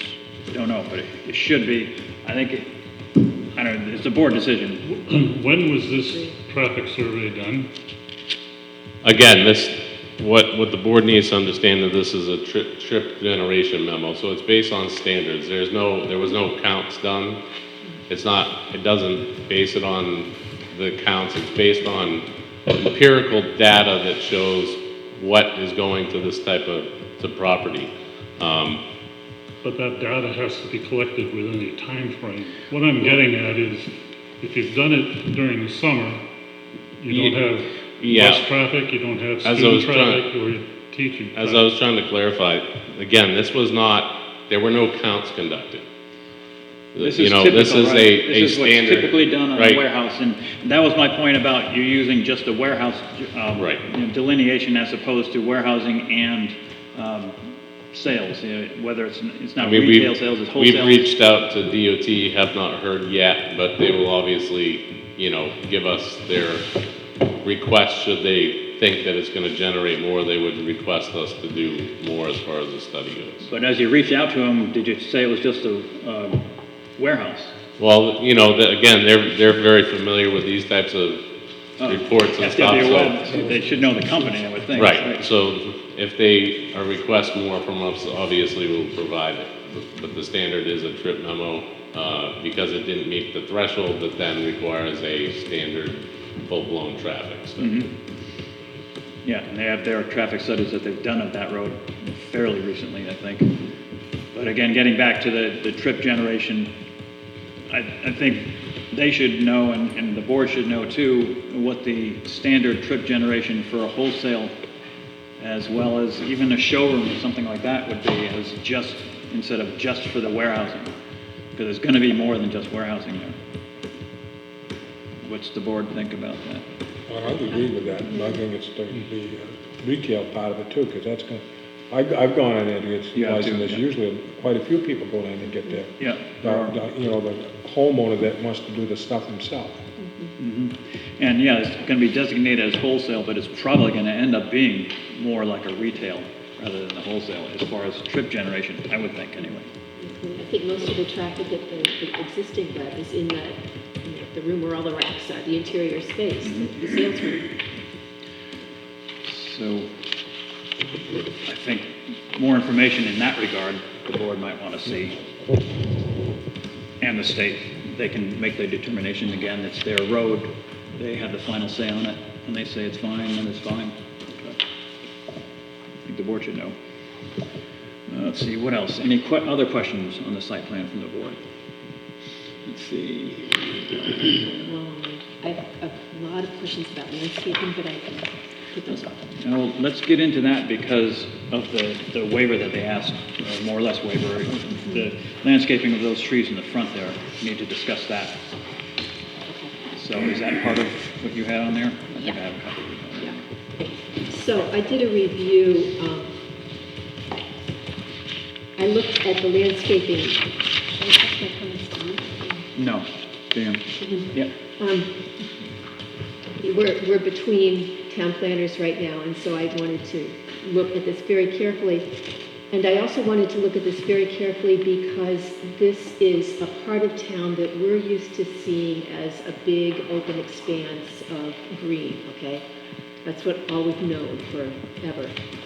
And how this looks is going to affect a lot of people who use Route 32 as a major artery in Swanzey. So I can start with the plantings themselves, or I can go through the regulations and make comments. Do you have a preference? However you'd like. Okay, alrighty. So for planning board members, I did put together a spreadsheet looking at the specific plants that are proposed, okay? Do you have a copy of that, right? Is it in here? Yeah. Okay.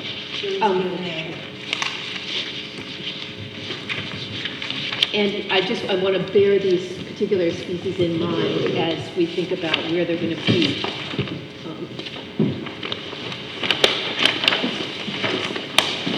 It's color-coded here.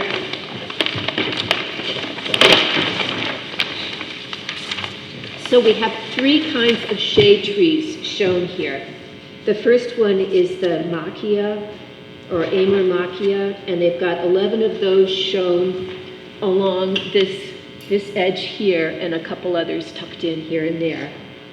And then 8 flowering crab apples, which are shown in orange, and they're kind of spotted in here and there. And then the primary planting is the 24 Japanese flowering cherries, which are all along this front, okay?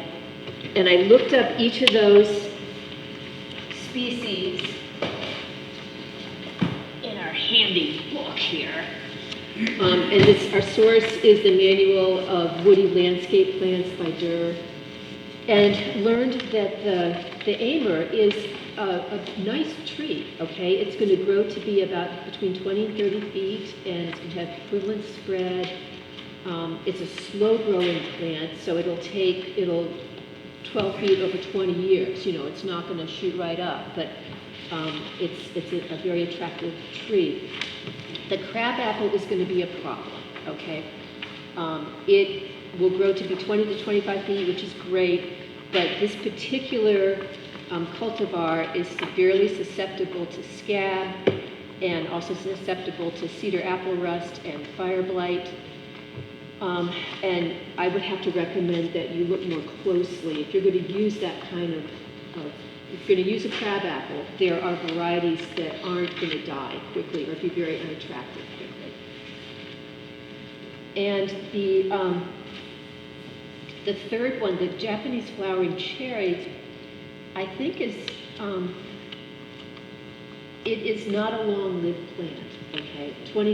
15 to 25 years is probably all we're going to get out of those. It suffers from canker, virus, and borers, and it's often short-lived.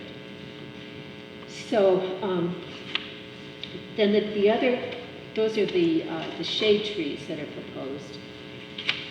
Then there are two kinds of evergreens. One is the Colorado spruce, which grows up to a height of between 30 to 60 feet.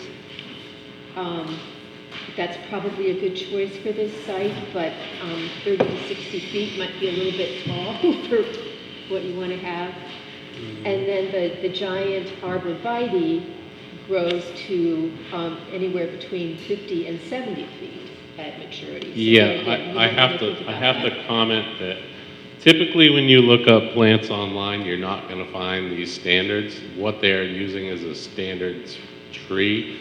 These are from a local nursery, and because we're in the airport district, we obviously cannot go to that height with trees. I'm not saying so. I think So you might want to look into that. I would just Yeah. caution that some of the standards that are found, both in Durr as a landscape architect, myself, and you know, sources available, a lot of times they use the standard plant and not the different varieties which have been manipulated to be in better producer, better health, and not be as susceptible. So I just wanted to make that. Okay, I'm not really sure what you're saying, but all I'm saying is I think we would prefer for the trees that are there to live a long, healthy life, okay, because we need good screening on that property. And then there are, just for the planning boards, everything else is a fairly small thing, shrubberies. So in looking through our regulations, we call for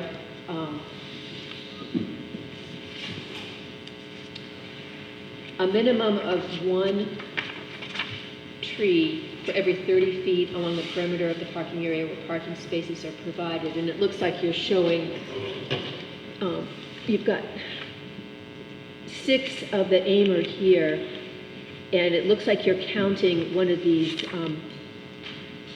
crab apples as your 7th tree. Mm-hmm. And I would hope that you would, rather than double count that crab apple as your parking lot tree, to put a 7th Aimer at the farthest corner. I can't do the directions. Why would that be? You know, what are you screening, the airport? I mean, the airport's at that further part. The approach from Route 32, as you come around, we're really going to see this side. Okay. Okay, but just to play devil's advocate here, you know, you're looking, your sight distance is going like that. You're looking there, you know, anything this corner of the building, and, you know, they may agree to put a tree over there. I'm just pointing out that it might be kind of a waste to do it because was the road come in like that, was it like so? I don't know if you see the corner of the building. You're going to see the building anyway, regardless of what you got for trees there. How far apart are they? I think they're the proper distance apart, weren't they? Yeah. Let's see, yeah, they're 30 feet apart. But I don't know. That's what I'm saying is, I don't know if you really need it screening there or there. That's more screenability. And you're also suggesting, before we get further to you, you're also suggesting that they change these crab apples, is that correct? Cherry trees. Yeah. Because of their disease tendency to die or? Yeah, they're just not going to do well there. No. There are other species that they could use instead. I'm not, you know. And you think they'll do well there because of what you're? Well, I mean, is there a particular species that you think would be better? Because, you know, the challenge for us is obviously the height limitations on vegetation. Right. And because we're next to the highway, we can't just go plant a tree. It's going to then be 60 feet tall. I understand. So everything has to be. Fine. If I were in your shoes, I would try to find another cultivar of that tree that's going to have greater success, that's less susceptible. We certainly can look at that. Absolutely. Do you have any suggestions off the top of your head, or do you, Victoria? No, it's not. That's not for me to say. If he's a landscape architect, he knows them, right? Yeah, I mean, we can look at the different options. Again, it's a difficult spot simply because you're going to have spray from salt and sand, and you're limited to the height. So you feel that the crab apples will do okay with the spray salt? Or the cherry, right? Or the cherry. Yeah. They're typically pretty hardy when it comes to urban environments. you know, again, because of the height limitation, it's rather difficult to find something that, you know, is going to fill in and match the landscape based on the limitations that we're given. Okay, let's nail down that, and let's nail down the number of those trees there too. You're suggesting another tree right there, right? I am, because that's what the regulations call, the minimum requirement of the regulations would be to have 7 trees in And the they're row. counting this one, so. They're applying this one to the parking area, okay, as far as I can tell. And do you see what we're talking about there?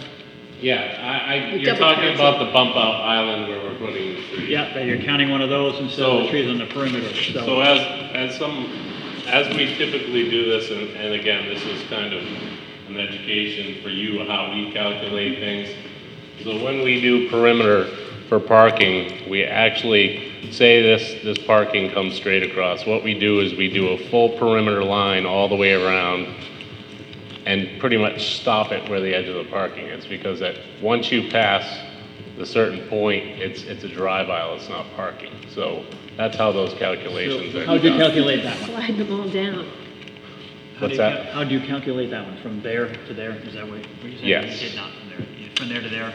Yes. Okay, so if that's how you do it, then the math would work to slide this whole row down. Yeah, we certainly can slide And it add down the and extra tree. add that Yeah, additional yeah. tree. I don't see a problem with that. Okay.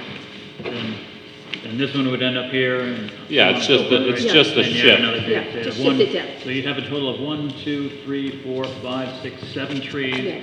on the, is that the east side or southern, yeah, southwesterly side. Southwesterly side of that parking area. Okay, let's move on to these. Okay. There's a number of these trees that they're asking for less than the frontage requires. All right, so we actually have been working on a miscalculation of the frontage, because we were working on, what, I think 900 and... Yes, I just picked up on Yeah. that there seems to be some discrepancy. And the true number is actually 1,038. I believe so. Okay, which Yep. means that rather than,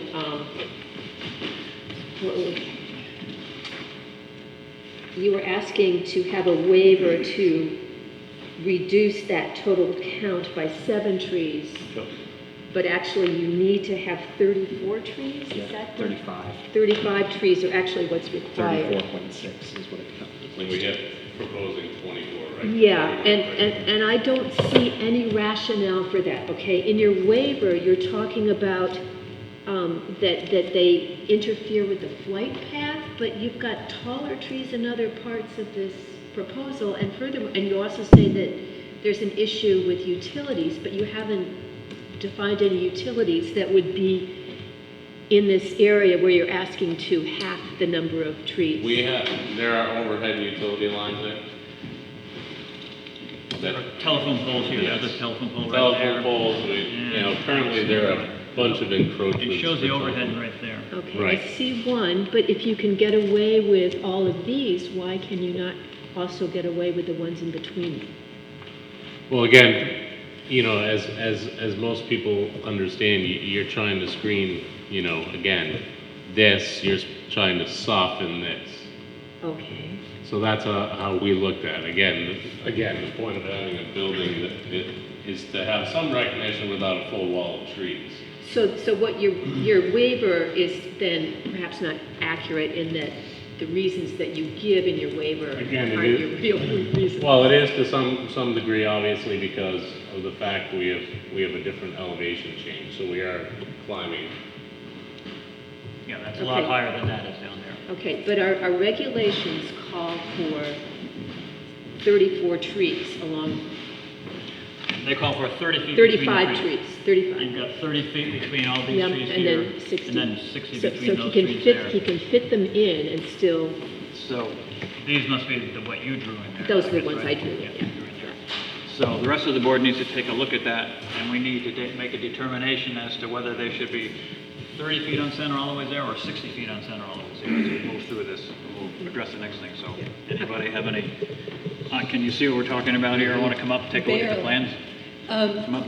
What did you just say? You said it very quickly. Um, We need to consider if they have what or what? They're asking for less amount of trees on that perimeter there than is required for our regulations. They've got, we require them to have 30 feet between trees, Which is what we showed here. which is, this is 30 Right. feet, and that's screening their And this is storage half the area, the large storage area back there.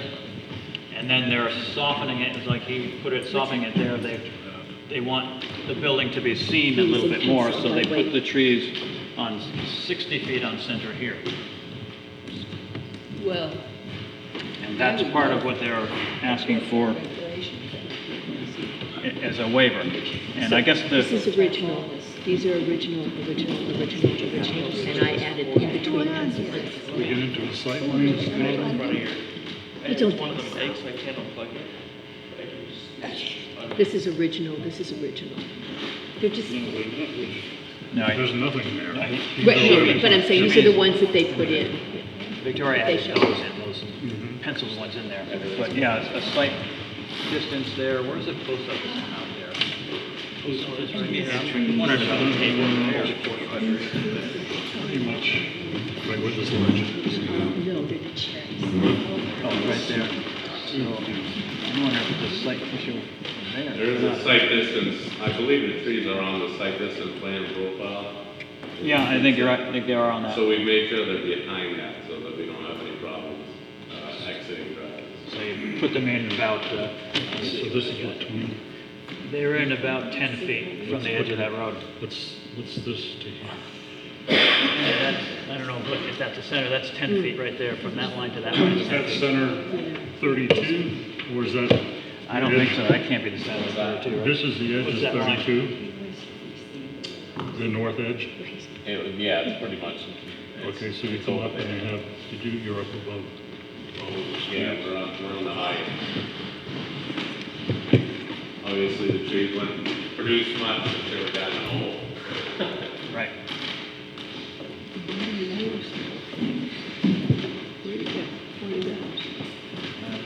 Those are, these right here, these, that, I think it's that beauty bush they call it there, that's what those are. Yeah.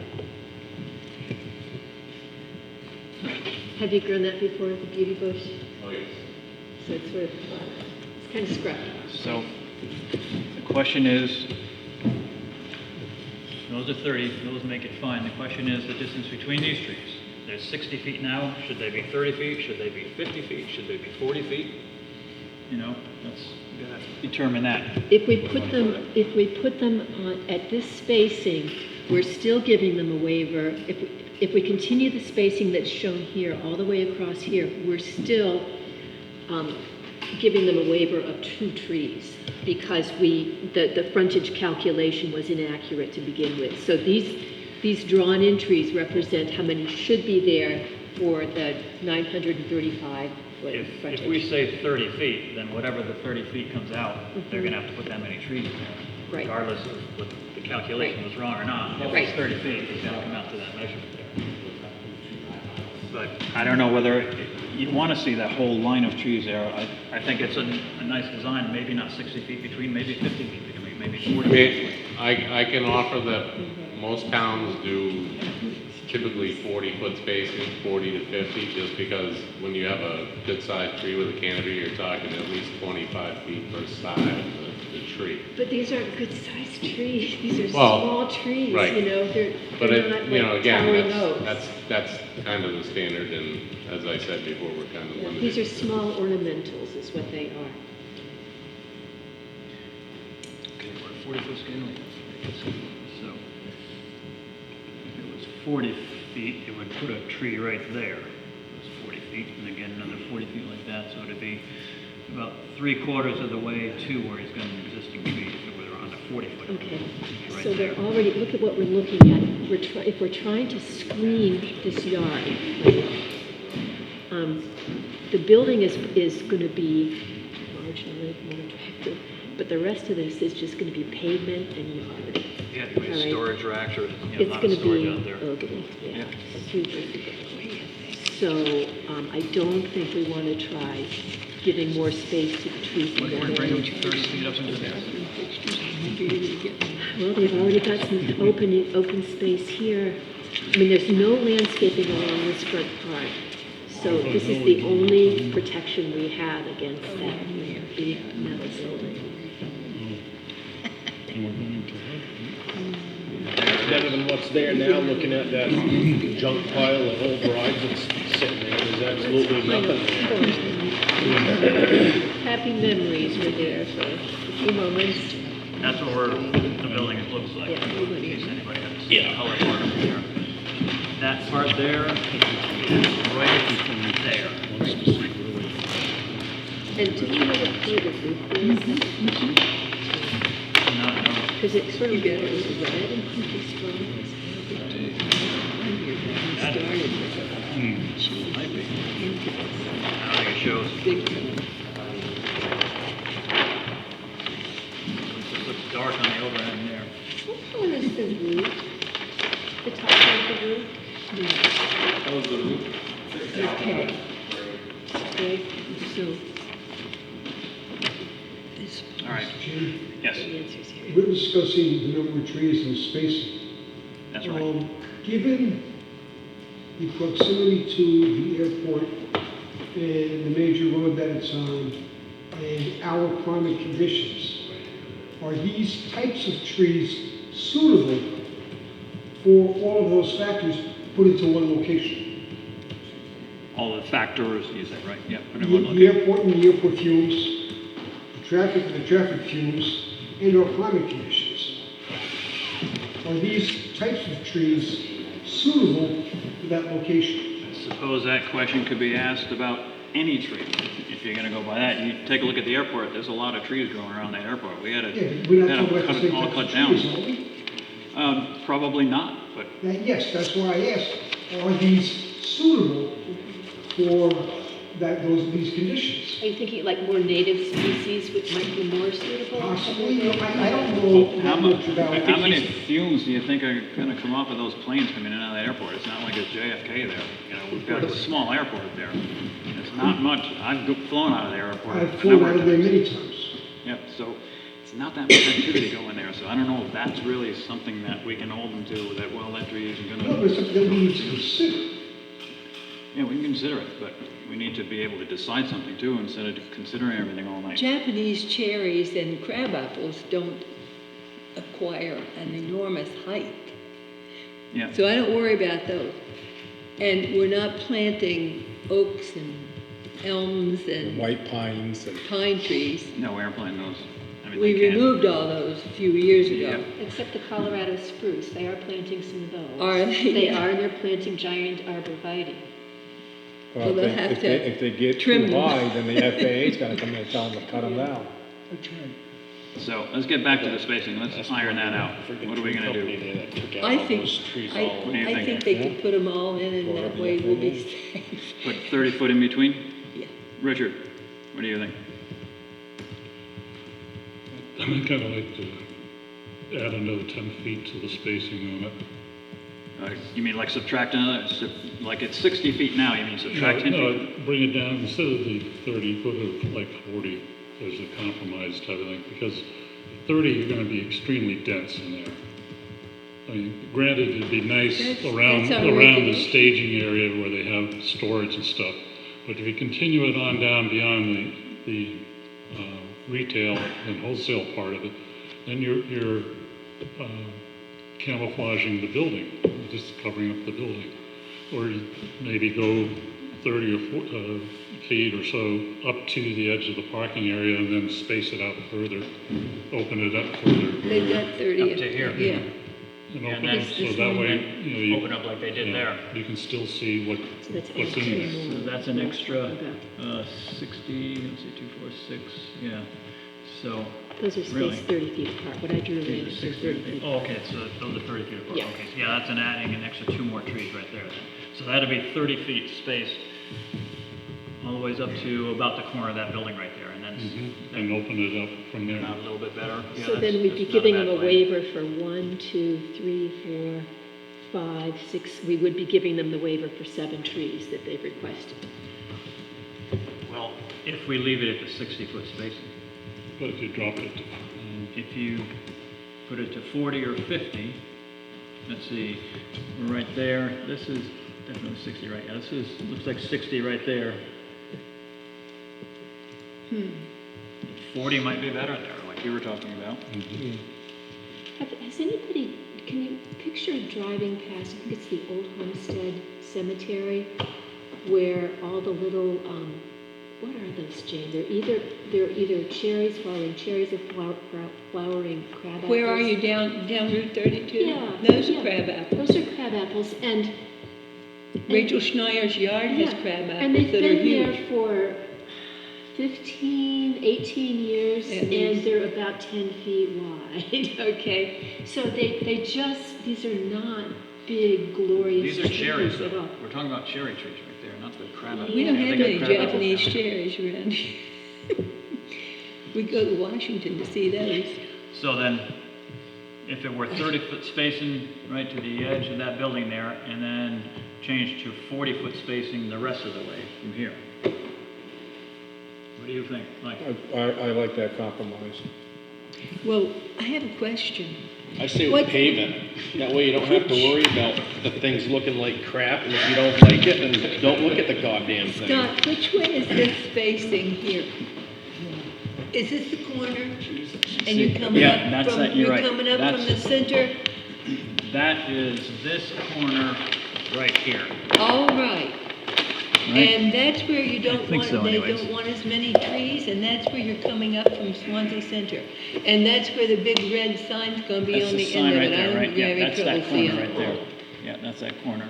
Huh? Yeah, you're right, that's that corner that we're talking Okay, about and right this is the there. big red sign. Yeah, this is right on the front of the building, it's right there.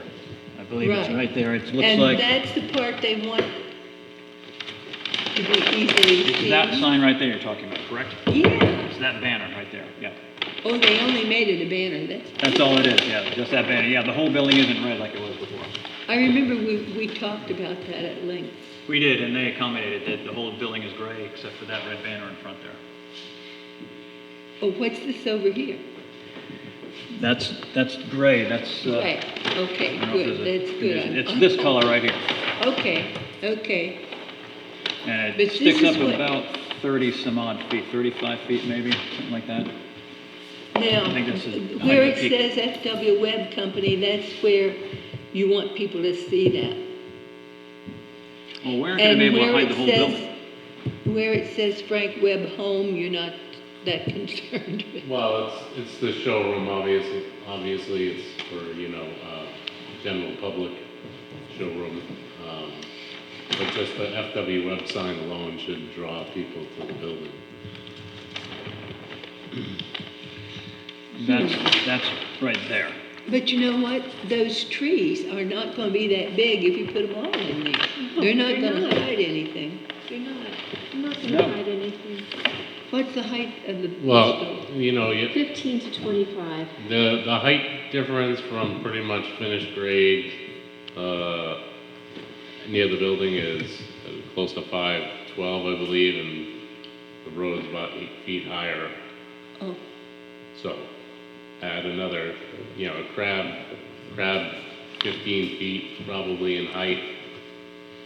Again, depending in a perfect situation. Talking about the cherries again. Those as well. Same They're thing. all gonna be pretty close to 15 diameter. and they're gonna be up higher than 15 the up. building. Okay, There's a natural berm. okay. Well, I think Richard's suggestion might be good. Yeah, I think so too. You don't want to cover it up entirely. They do want people to see the building a bit, and it's not that obtrusive through there. But If what it you're talking suits- about, what Richard said was 30 feet on center all the ways up to the corner of that building, and then 40 feet on center from there to the end of the property. That's what we're talking about, right? Yeah. Yeah, well, you already, Brandon? Yeah. Yep. Ken? Victoria? I disagree. I agree. So, how about that for a compromise? Yes? Sure. Well, we need to vote on it because they're asking for a waiver on that. So, Richard, Make a motion that we grant the waiver That as we've calculated.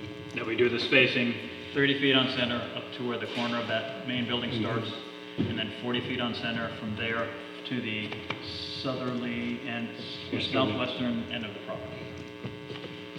And that happens to be for the cherry trees. unless you're gonna change them, unless you change the variety of tree there. You gonna look into that? I will definitely look into it. Again, we'll probably have to stick to something very similar in nature, but perhaps a different cultivar. If something's hardier, then choose it to be. Yeah, usually we pull it from a local nursery, Milliken's, which if you go online, you can I'm real familiar with you can look them up yeah. and see the different cultivars and stuff. And a lot of what they provide is more robust in this area. So Okay. What, I'm concerned about the beauty bush. What's a beauty bush? Is it, Motion. oh, I'm sorry. I'll but I second wanna Richard's know. motion. Thank you. Was there a motion? Yep, we didn't get a second. I'll Okay, second. Okay. Who made the motion? Richard made the motion, Richard made- Brandon seconded it. You had the motion written down about the spacing of the trees. I think you got that before. I got the, The I got spacing. what the motion is about, I just Okay. didn't normally done. Okay, yep. Is there any further discussion? And all those in favor indicate by saying aye. Aye. All those opposed? Opposed? Okay, the motion passes. That's what the spacing would be, you understand what it would be? yep, If not- 40 from the pretty much edge of the That's building this, yeah, right in there. to the west. Yeah, That's correct, Gotcha. southwest. Okay, you had more. Carry on, I got more. I don't understand why we don't have a landscaping buffer shown on this end of the building, okay? And the reason that we're supposed to is that, it's a landscaped buffers between different uses of land shall be used to form a buffer between non-residential and residential uses, between single-family and So, our regulations would call for a 20-foot wide strip along this end of the building. Wait, that's not correct. I'm on the wrong part. Sorry. Victoria, I have it here. Yeah, do you have it? Yeah, I do. So it says, any lots bordering a residential zone or existing residential use shall have a 20-foot deep landscape buffer between any buildings or residential zone or use. The landscaped area shall have a shrub and/or ground-covered plantings and additional trees. And then it goes into the minimal one tree caliper for every 200 feet of ground area. So, how many trees would be required for that? Well, the distance is about 180 feet by the looks of it. Let's see. You'll be sitting in the middle of that retention. Looks like about 190, and that'd be times your 20 feet, not just square feet, because it's supposed to be a 20-foot. This is actually 30 feet between that storm drain area. So there would be room. There probably would be, it's probably gonna, that may be the... We do have drainage structures running through there that's taking the highway runoff because we've had to reroute it. That's shown on your drainage plan? There it is. And there's a very small berm near the pond. So it gets pretty tight in there. So you're proposing to not landscape at all that? Again, because of the residence zone, we understand that, but that residence zone faces the airport. So there's not a residence on that side. That is, we actually have to remove stuff from part of Funway Park that's in the airport property because it was constructed that way at the time, pretty much to the fence line at the end of the property. So there's a lot of drainage issues in the way on there. I see you've got the retention pond right there, yeah. Basin. 502, goes up to 508, 510. So all the property pretty much on the back side to the north and northeast is all airport property. So there are no residences. Obviously. And across the street from there is that nursery, I think it is. Yes. And over here, yeah.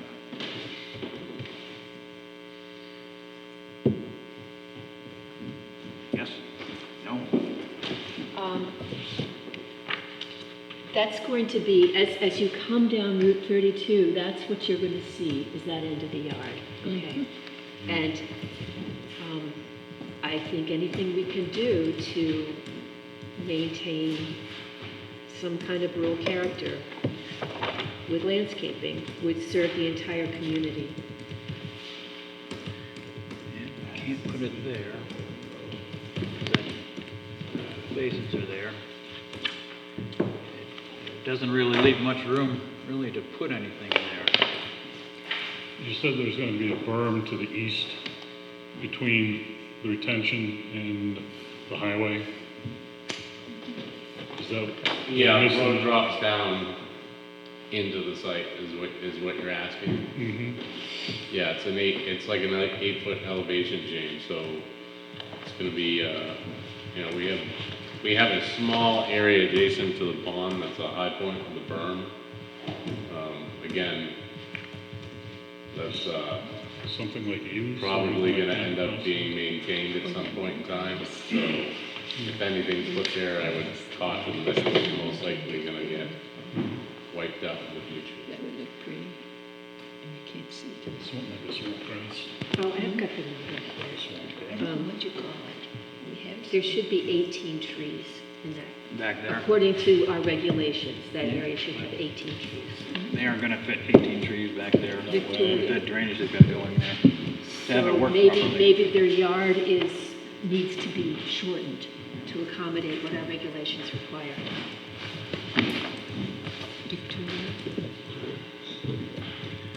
Victoria, I have a question for Victoria. What do you call the grass that grows up and makes a big? Yeah, I don't know. It would edible grass. It would have room on the berm if there were 2 clumps of that, and would Yeah. soften the whole thing. Yeah. Well, I'd like to talk about how the yard is going to be screened in general, okay? And I think a fence is probably going to be pretty important for us. That is shown right there. Yeah, but I don't know what the material, what they're specifying for their fence material. I went to the web today, and it's, you know, it's chain link with the canted top part with the barbed wire and running along. I think, and again, I had looked at the regulations, and maybe if we look at them, I think there's a discrepancy in there as far as the buffer that we're talking about, because there's some portion of your regulations further up in the chain that I think makes that non-applicable. That's why I didn't do it. Do you mean where it says between adjacent buildings? Is that what you're factoring in? I would have to look at it, but when I read it and I read it carefully, I questioned it because of the way it was written. Yeah. So I think there's a small discrepancy that kind of indicates that point. This section is any lot bordering a residential zone or an existing residential use, which we don't have, but we do have a residential zone, shall have a 20-foot deep landscape buffer between any buildings and the residential zone or use. The landscape area shall contain shrub and ground cover plantings in addition to trees, 1 tree per 200 square feet. But that is the building. That is not. I think that's what he's talking about. There's no building there. Correct. It's a storage yard, but there's a lot, you know, there's. And I think the intent of your regulations was probably, it was missed, but like, you know, that's the way I read it, so that's why I made the decision to put non-applicable, because there was no buildings. Because typically you wanted the buffer in between the buildings. So if you were looking at it, it would be obviously the section behind the building would be the only section that would have a buffer based on the way that's written. Well, in this situation, I could argue the building is going to be a lot more attractive than the storage yard, right? I mean, the storage yard is what we want to buffer. And I think it's going to be, again, very difficult just because of the elevation change. And I So just appreciate live with it, you're saying? understand what you're saying. Again, if we had real estate, more real estate where we didn't have to fit in that pond, Put that on top of the berm. it would definitely be, Rich, you can. you know, easier to accomplish. What was there before we could see, it was lower too, but we could see it. The golf course. Yep. And we lived through it. Question for you, in the storage area, your parking, where you turn around for your trucks, etc., how deep is it going to be a pallet deep around the outside edge, or It varies depending on the product, because again, you got pipe, so the pipe won't be obviously outdoor long sticks, 10 to 20 feet of pipe won't be sticking. Typically, they'll be running parallel to the fence, I would imagine. Same with typically, they have empty propane tanks, new propane tanks, so, again, a lot of that's probably going to be parallel to. What I'm getting at is, looking at your traffic pattern for your trucks, there is more than ample room to cut back that east side, to bring that back inside, or getting rid of the residence part where you're encroaching into residence. And I don't know if that would help solve our problem or not, but you're looking at your turnaround for your tractor trailer to back into a loading dock. There's considerable space. Well, and I guess you would have to keep in mind that also it's a pretty large garage, so when they put it on the forklift and move, they're going to need a fair amount of room to move around. Well, unless your tractor trailers are not to scale at all, you get they're WV67, so typical depth to turn around is about 140, 40. It's not a very good driver then. The truck that's shown Do you see where I'm referring, Scott? I have it here someplace, so just slide that over and let me have It's it. T1. So you're looking for us to pull back the pavement from the residential zone, which by right we're allowed to encroach by 30 feet. You're talking about this pattern right here? Let's see, it pulls in, pulls it straight and then backs in. Yep.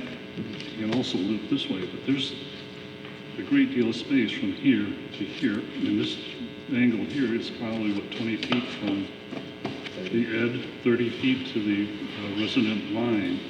If we came back this way, to the whole deal, then we're not encroaching. We don't have to. I mean, It may help with our. They could, I see what you're saying, yeah, because, then you'd have it from the residential line and it wouldn't matter. But what we're talking about, what our regulations talk about, is distance from that building to the residential line. And there's a lot of distance there. It's not, there's way more than 20 feet there, so.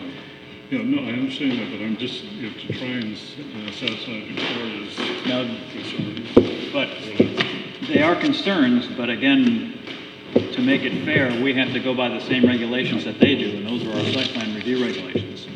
And what we're talking about here is that 20-foot buffer between the building and the residential line or residential use, whichever is probably closer there.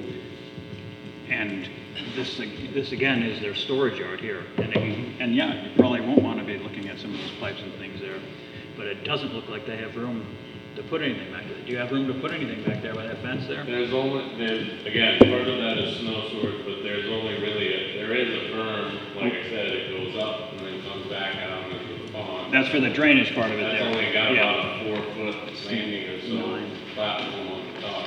Right. We're not necessarily talking about trees. Yeah, I see it is right there.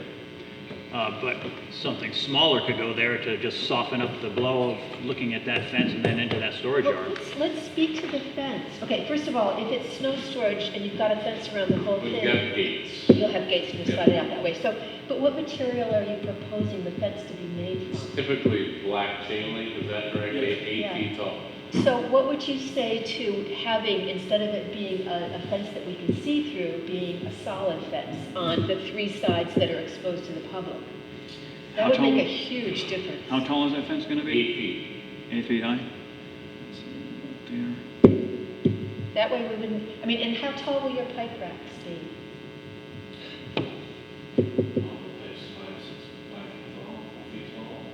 Yeah, they're not overly like interior.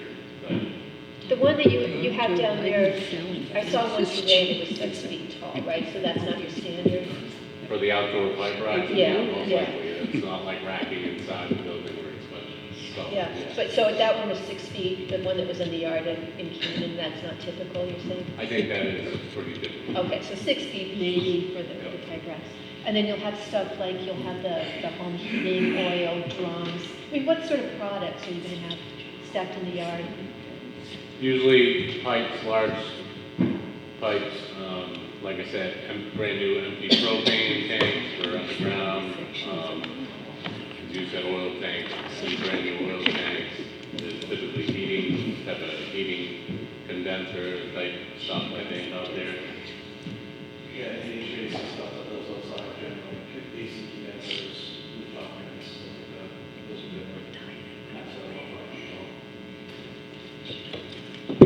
good. I don't know, could go solid, but personally, I think a solid fence, it looked like a junkyard is back there. You see those solid fences right around a junkyard or something, at least, you know, the chain link, you can see through it, of course, you can see behind it, but it's not that solid blockage of a big block in front of you.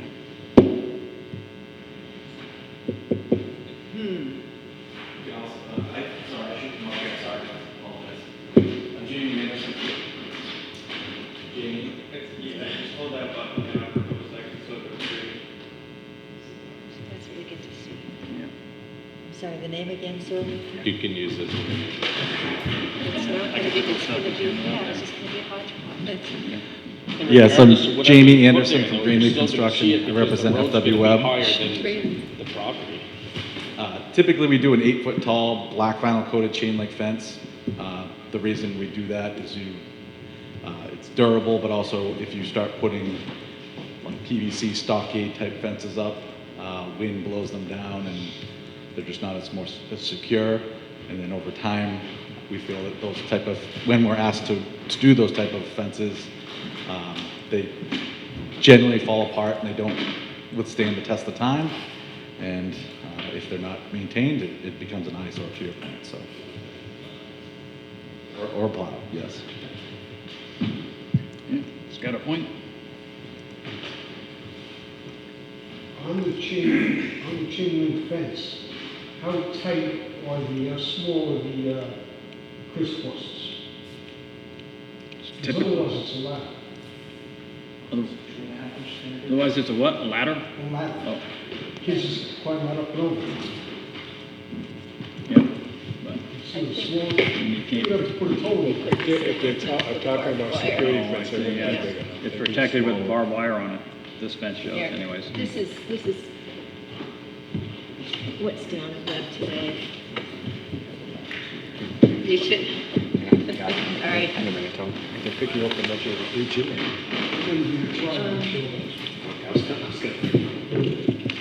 So there's that, and then there's the bottom. I don't know the ball, but this part of it right here, the holes that you are, stick a couple of toes in there to install climbing. Well, let's get through the landscaping, if we can.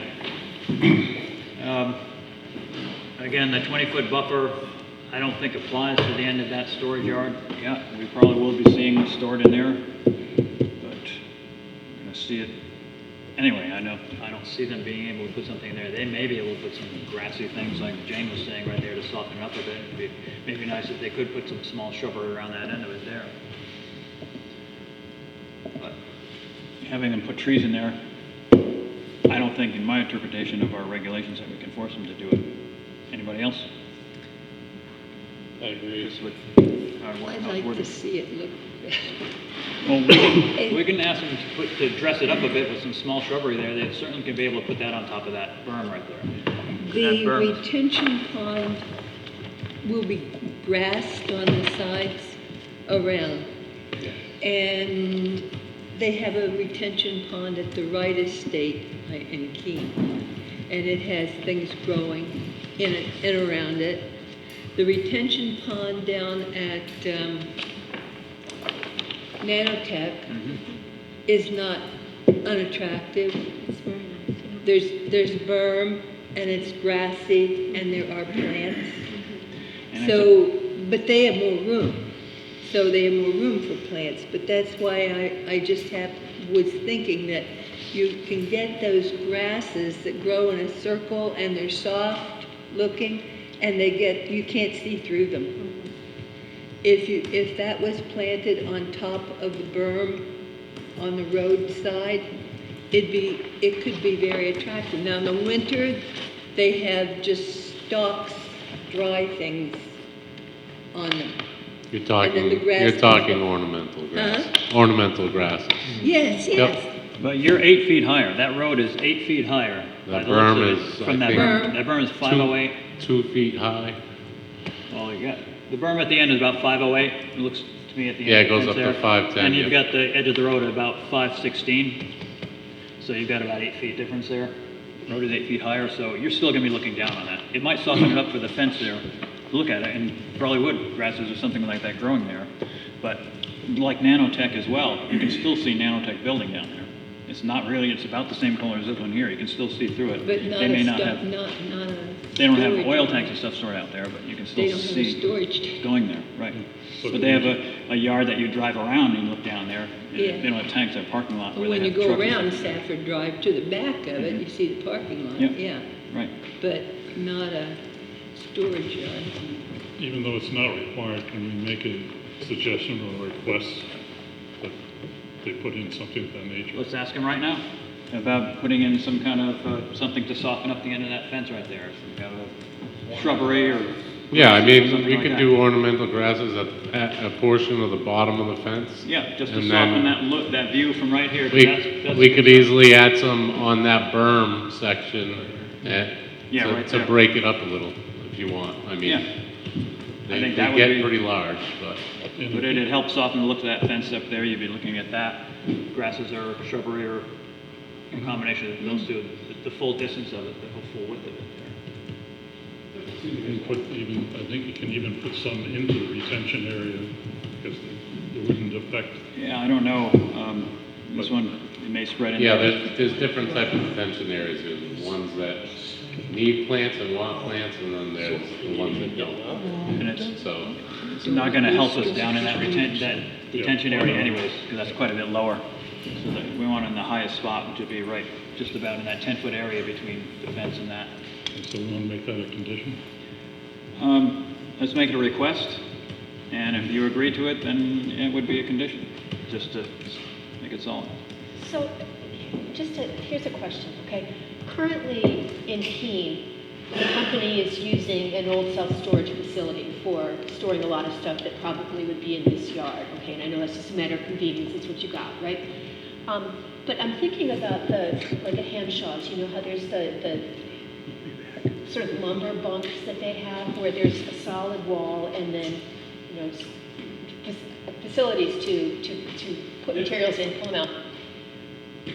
Would you consider using that kind of storage just on that end that we're talking about now?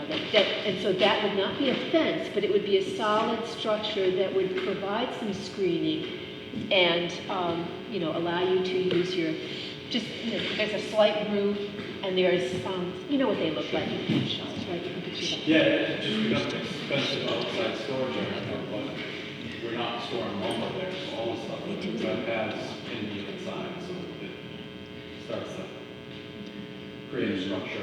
I think it'd look worse with that. You know, I know what you mean. I know what those are in Amshaw's there, and I know it's just another big giant thing sticking up. I know the way there, you know, almost like the solid fence that we were talking about before.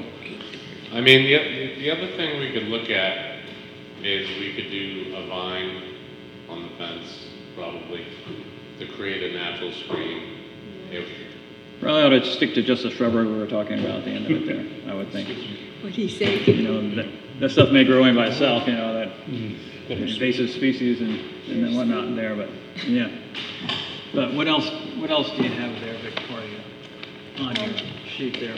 My primary hope is that that the fence, some of the fence could be solid. I think we basically covered. There are other things that they're doing that don't meet our regulations, but I think people's patience for landscaping has evaporated, so. Oh, yeah, about an hour and a half ago. Yeah, be kind. We're all members of the board. So I think we're just gonna have to live with it, but I get to drive by that every day. You can certainly voice your concerns to anyone. One of the things that they're doing is we require a 10-foot landscaped area around the sides of buildings with public access or that are visible from the public roadway, and what they're showing is a 5-foot wide landscaped area, which is half the minimum required width. you know, if we're deciding to do that, we should decide to do it. And that's this spot right there we're talking about. Yep. We're looking at 40 feet. And we're looking at, yep, 10 feet there. So, you say that's 5 feet there? Oh, that must be where the bushes are. What's, Again, my argument is that is because it says adjacent buildings, so. These are just some of Well, my I think- interpretation. I think it says where there's public access also. Or visible there. from the public roadway. It has nothing to do with adjacent buildings in that section. This is No. oh, you're looking at the heading, landscaping between adjacent buildings. Yeah. And I don't see any legend. What is this cement? Is that what, could you come over here for a second? Yeah, it's a concrete walkway. Oh, that's what that walkway is? Okay. Yeah. That's the walkway, cement walkway there. And they've got some little junipers and, you know, whatnot, you know. Yeah, you do. Well, what does the board think about that? It would be around this side and this side. As you can see on the drawing there, it's 5 feet with all the shrubbery in there. And we're talking about 10 feet in our regulations. A minimum of 10 feet. Minimum of 10 feet. It measures 10 feet out to the edge of the sidewalk, but not 10 feet of the landscape part of it there. Does anybody think about that? Anybody want to start? No? Yes, maybe? If the board feels it's necessary for a waiver, we would certainly ask one. Again, the interpretation from our side was because it's between adjacent buildings, so. No, I don't agree with that interpretation, but definitely can ask for a waiver. Yeah, it does mean that it's a 10-foot area of vegetation on the edge, public access to the building or visible. So, everyone's seen the drawing? You want to grant a waiver for that 5 feet around there? It's 10 feet including the sidewalk, but it's like 5 feet of sidewalk and 5 feet of vegetation. This is right in front of the building, so you got I don't that think much sidewalks are vegetation. considered landscaping. No. We're It wouldn't talking about. be, just trying to think about Market Basket, the front edge of their building, they have a sidewalk. I'm trying to recall whether there's a landscaping, any landscaping between the sidewalk and the main building. There is. If there is, it's less than 10 feet. It's way less than 10 feet. Okay. It is. We have a precedent. And it's, Yeah. those plants struggle, they really do. They have to rip them out and put in new ones. Well, let's address that right now. If they're requesting a waiver, you're requesting a waiver from that 10-foot rule down to what you have on your drawings of 5 feet. So let the board address that, grant a waiver or not. If a motion would be in order to grant that waiver. I Anyone want move to make that we that motion? address that waiver. Okay, what is your motion though? Is your motion to address it or your motion to grant the waiver? Just to address it. To address it, well, we're addressing it right now. That's what you said. Okay, we need a motion to address it one way or the other, whether we're granting it or not, whether we're gonna. I move that we not grant the waiver. We move a motion by Jane that we not grant the waiver. I second Jane's motion. Seconded by Victoria. Is there any further discussion? All those in favor indicate by saying aye. Aye. We not grant the waiver. I'm in favor of not granting the waivers. That's an aye. Victoria? Aye. Jane, aye. All those against the motion? No? Oh, you Okay, guys. so it Sorry. it looks like the motion fails. Now we need another motion to grant the waiver. I make a motion that we grant the waiver. Motion by Brandon to grant the waiver, I'll second it. seconded by Michael York. Is there any further discussion? All those in favor indicate by saying aye. Aye. All those opposed? Aye. Opposed. Two opposed.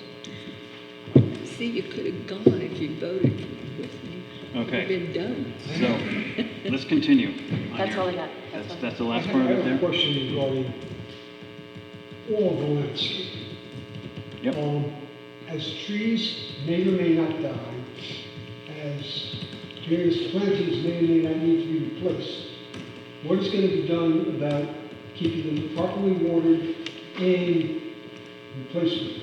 I can give you an example that's pretty standard in most towns. They request you to maintain exactly what was approved for the length or duration of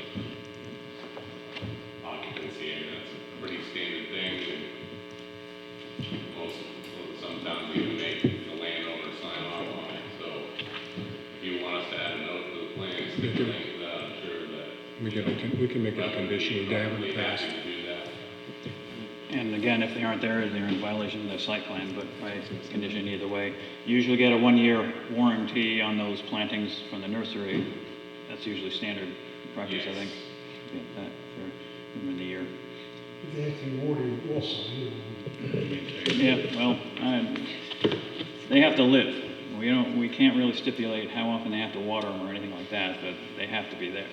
So if they're not there, then they're in violation of the site plan that was approved. Nobody's gonna be dragging a hose in there, it's gonna probably gonna be done. If it keeps raining, you won't have to worry. Yeah, we're gonna have to spray from that road. Okay, landscaping. Anybody have anything else on landscaping? Are you here for the landscaping by any chance? No, okay. Anybody have anything else on the landscaping? Okay. Move on to the rest of the site plan. Anybody have anything on the rest of the site plan? And again, that is the whole rest of it. There's drainage, let's see. We know what they're doing for drainage there because there's a drainage plan right there. And it's laid out. There are 2 retention ponds, as you showed, one in the front of the building, one in the rear of the lot, I guess, well, the side of the lot, if you call it. And what else? Drainage there.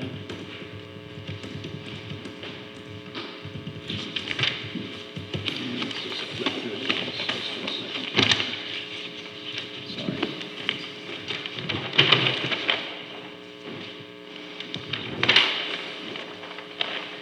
And while we're looking through these, we can discuss the lighting part of it there. There is a request from the Conservation Commission that some of the lighting anyway be on timers.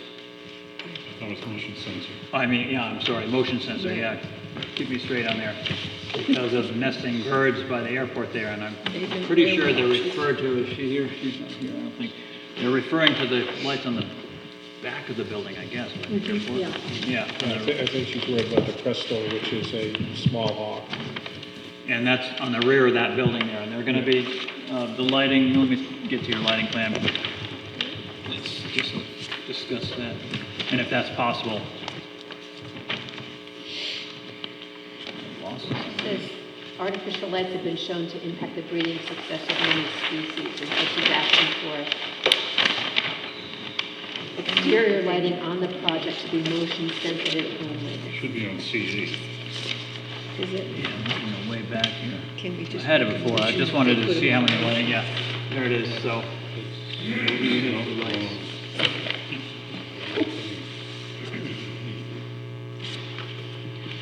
I can't quite see them, where the lighting, where the lights in the back of the building is, are they off up here, like that?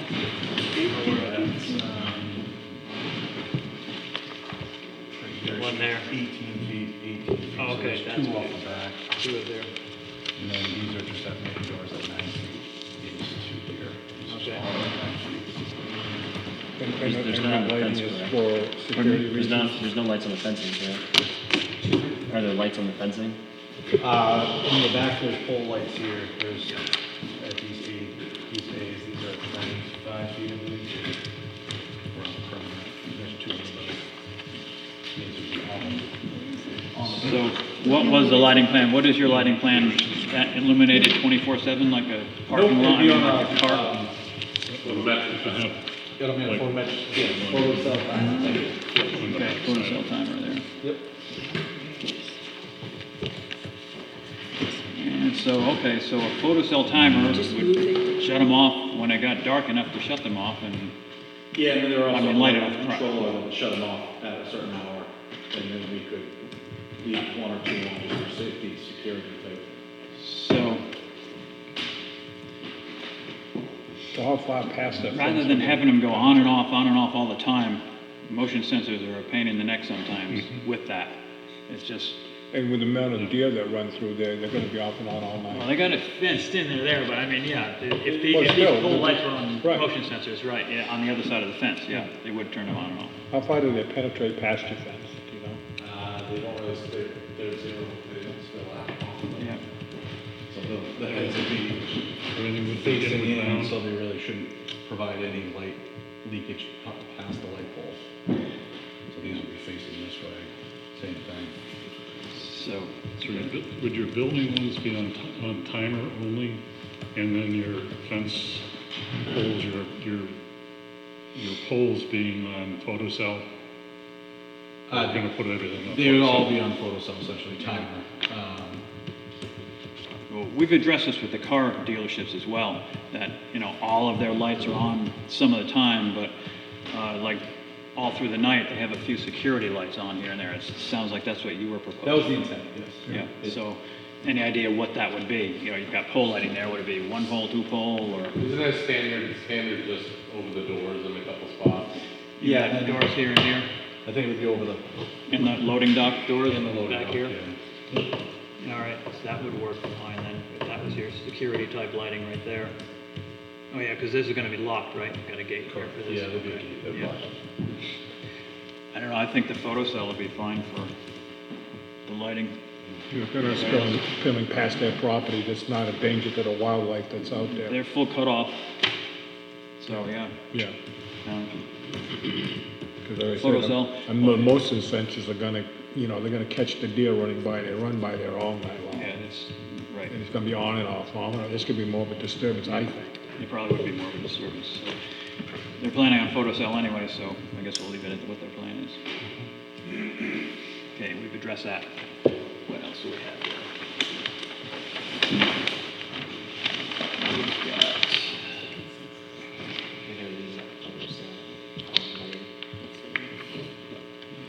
site prep, demolition plan, okay, well, site plans, or grading distance, site distance plan, utility plans.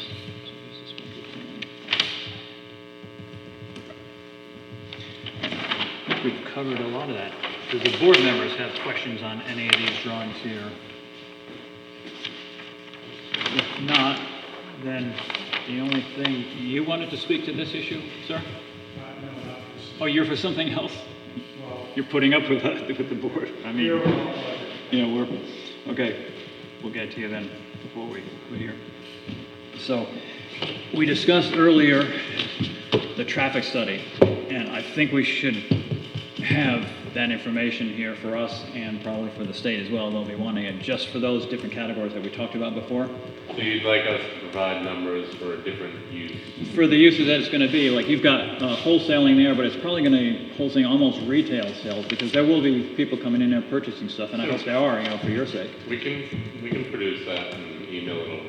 Yeah, yeah, and just with those calculations. Now, you're going to use the same standards that you used before with the warehousing one, probably, I'm assuming, right? It comes from a standard...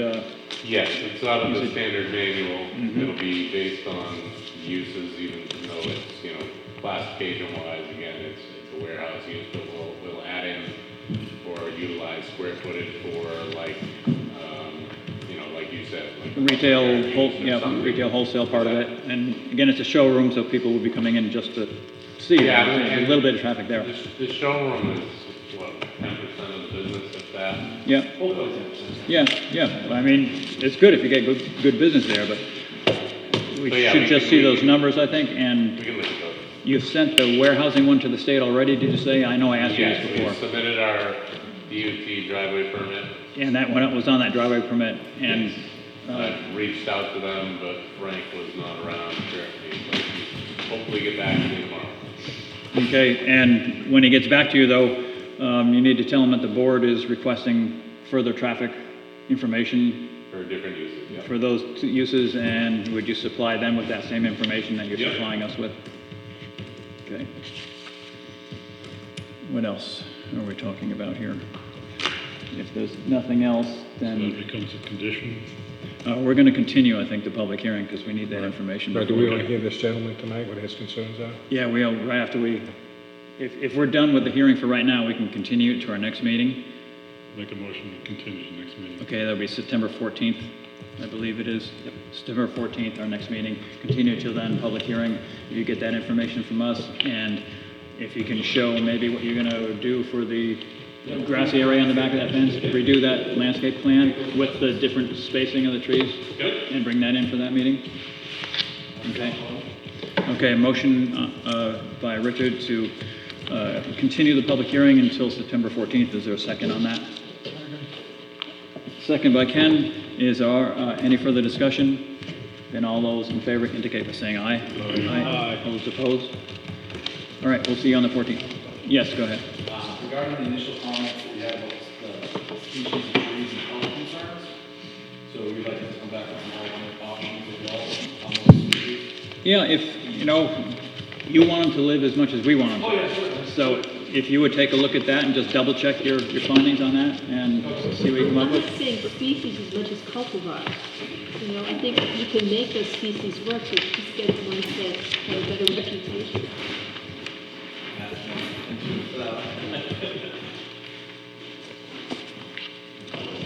All right.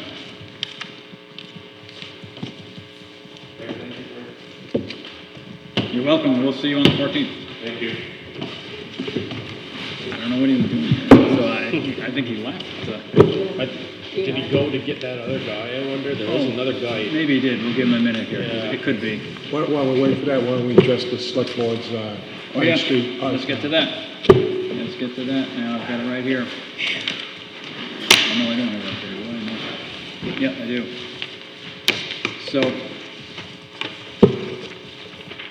let's just see what we're calling it here. And this is under discussions part of it, and this is comments of the select board regarding purchase of 110 Pine Street. And that is a piece of property right across the street from the dump or recycling center. Yes. And it's right, we're still in there, so this is in the end of our package is what it is. It's 57 lot 113. Is that Corner one there? This is, It's in between It's one that exits back. it's right there. In between It's that, but the one next to it the looks highway like, department and the halls of number residence. 27. There's that Yes. trailer that's out in the woods. this one. No, it's not the crib. Okay. Let's make sure I'm right about It's the that. house. It's this one right there. This is the dump right here, correct? Yep. This is the Public Works Department. You own this one already. That's the old Frank Buckland's house right there. You get Buckland's house, That's the okay. one right there. That's what we're talking about. That one, okay. Maybe that number 27. Number 27. Everybody, I think that was. everybody know where that is? You guys know where that is? Yes. Okay. All right, so, it's come up that the select board can, I guess, made an offer and it was verbally accepted by the owner, I guess it's Henry that owns it now, and to purchase that, and it kind of makes sense because dump is on one side, town-owned property, highway department on the other side, and that other parcel on the other side of them. The corner parcel. The corner part, right? Yes, it's owned by the town. That's town-owned, so, and that's sandwiched right in between those two parcels, so that would provide future expansion for public works in there, in that area. Maybe they can put the fire station there. I don't know, it might not be quite big enough, but, so. They did, you'd have two fire stations on one side of town. They're looking for a recommendation, they've got a verbal I would agreement recommend of that we endorse that. 150,000 on there, and which is kind of a lot for a little piece of land over there, right across from the dump, but still. Nothing else, the dump will get cleaned up. Well, it might be someday, but you made a motion to recommend. Yes. That the planning board recommends that the town go ahead and purchase that piece of That's property. correct. Is there a second? Second. Okay, second by Richard Lane. Is there any further discussion? Then all those in favor indicate by saying aye. Aye. Aye. All those opposed? Okay, now you guys can continue with Thank the you. rest of your hearings. We appreciate that. Now, can I go? Yeah, now you can go. You have yeah. to spend the night. Now you- Until your next select board meeting. Jeez, maybe he did leave.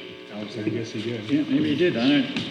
But I I just think asked we him, heard, and he I said he think was we here for heard we're something. gonna continue the meeting. Yeah, I think that's. But I don't know if he said he said he was here for something else. I thought. Didn't he? I don't know. Yeah. Well, he knows that if he's here for was here for the public hearing, he'll know that it's a separate. If he wasn't. Okay, so I guess any other businesses may be required. And if there is no other business, then a motion to adjourn would be in order. Make one inquiry first. One inquiry by What are Richard. we looking at on the 14th so far, other than the two continuing? Just a boundary line adjustment in addition to these, and some other property line adjustment. Motion for adjournment? So moved. Yep. Motion for adjournment by Michael York. Is there a second? Second by our selectmen's representative. Is there any further discussion? And all those in favor, indicate by saying aye. Aye. Opposed? Okay. We're adjourned officially.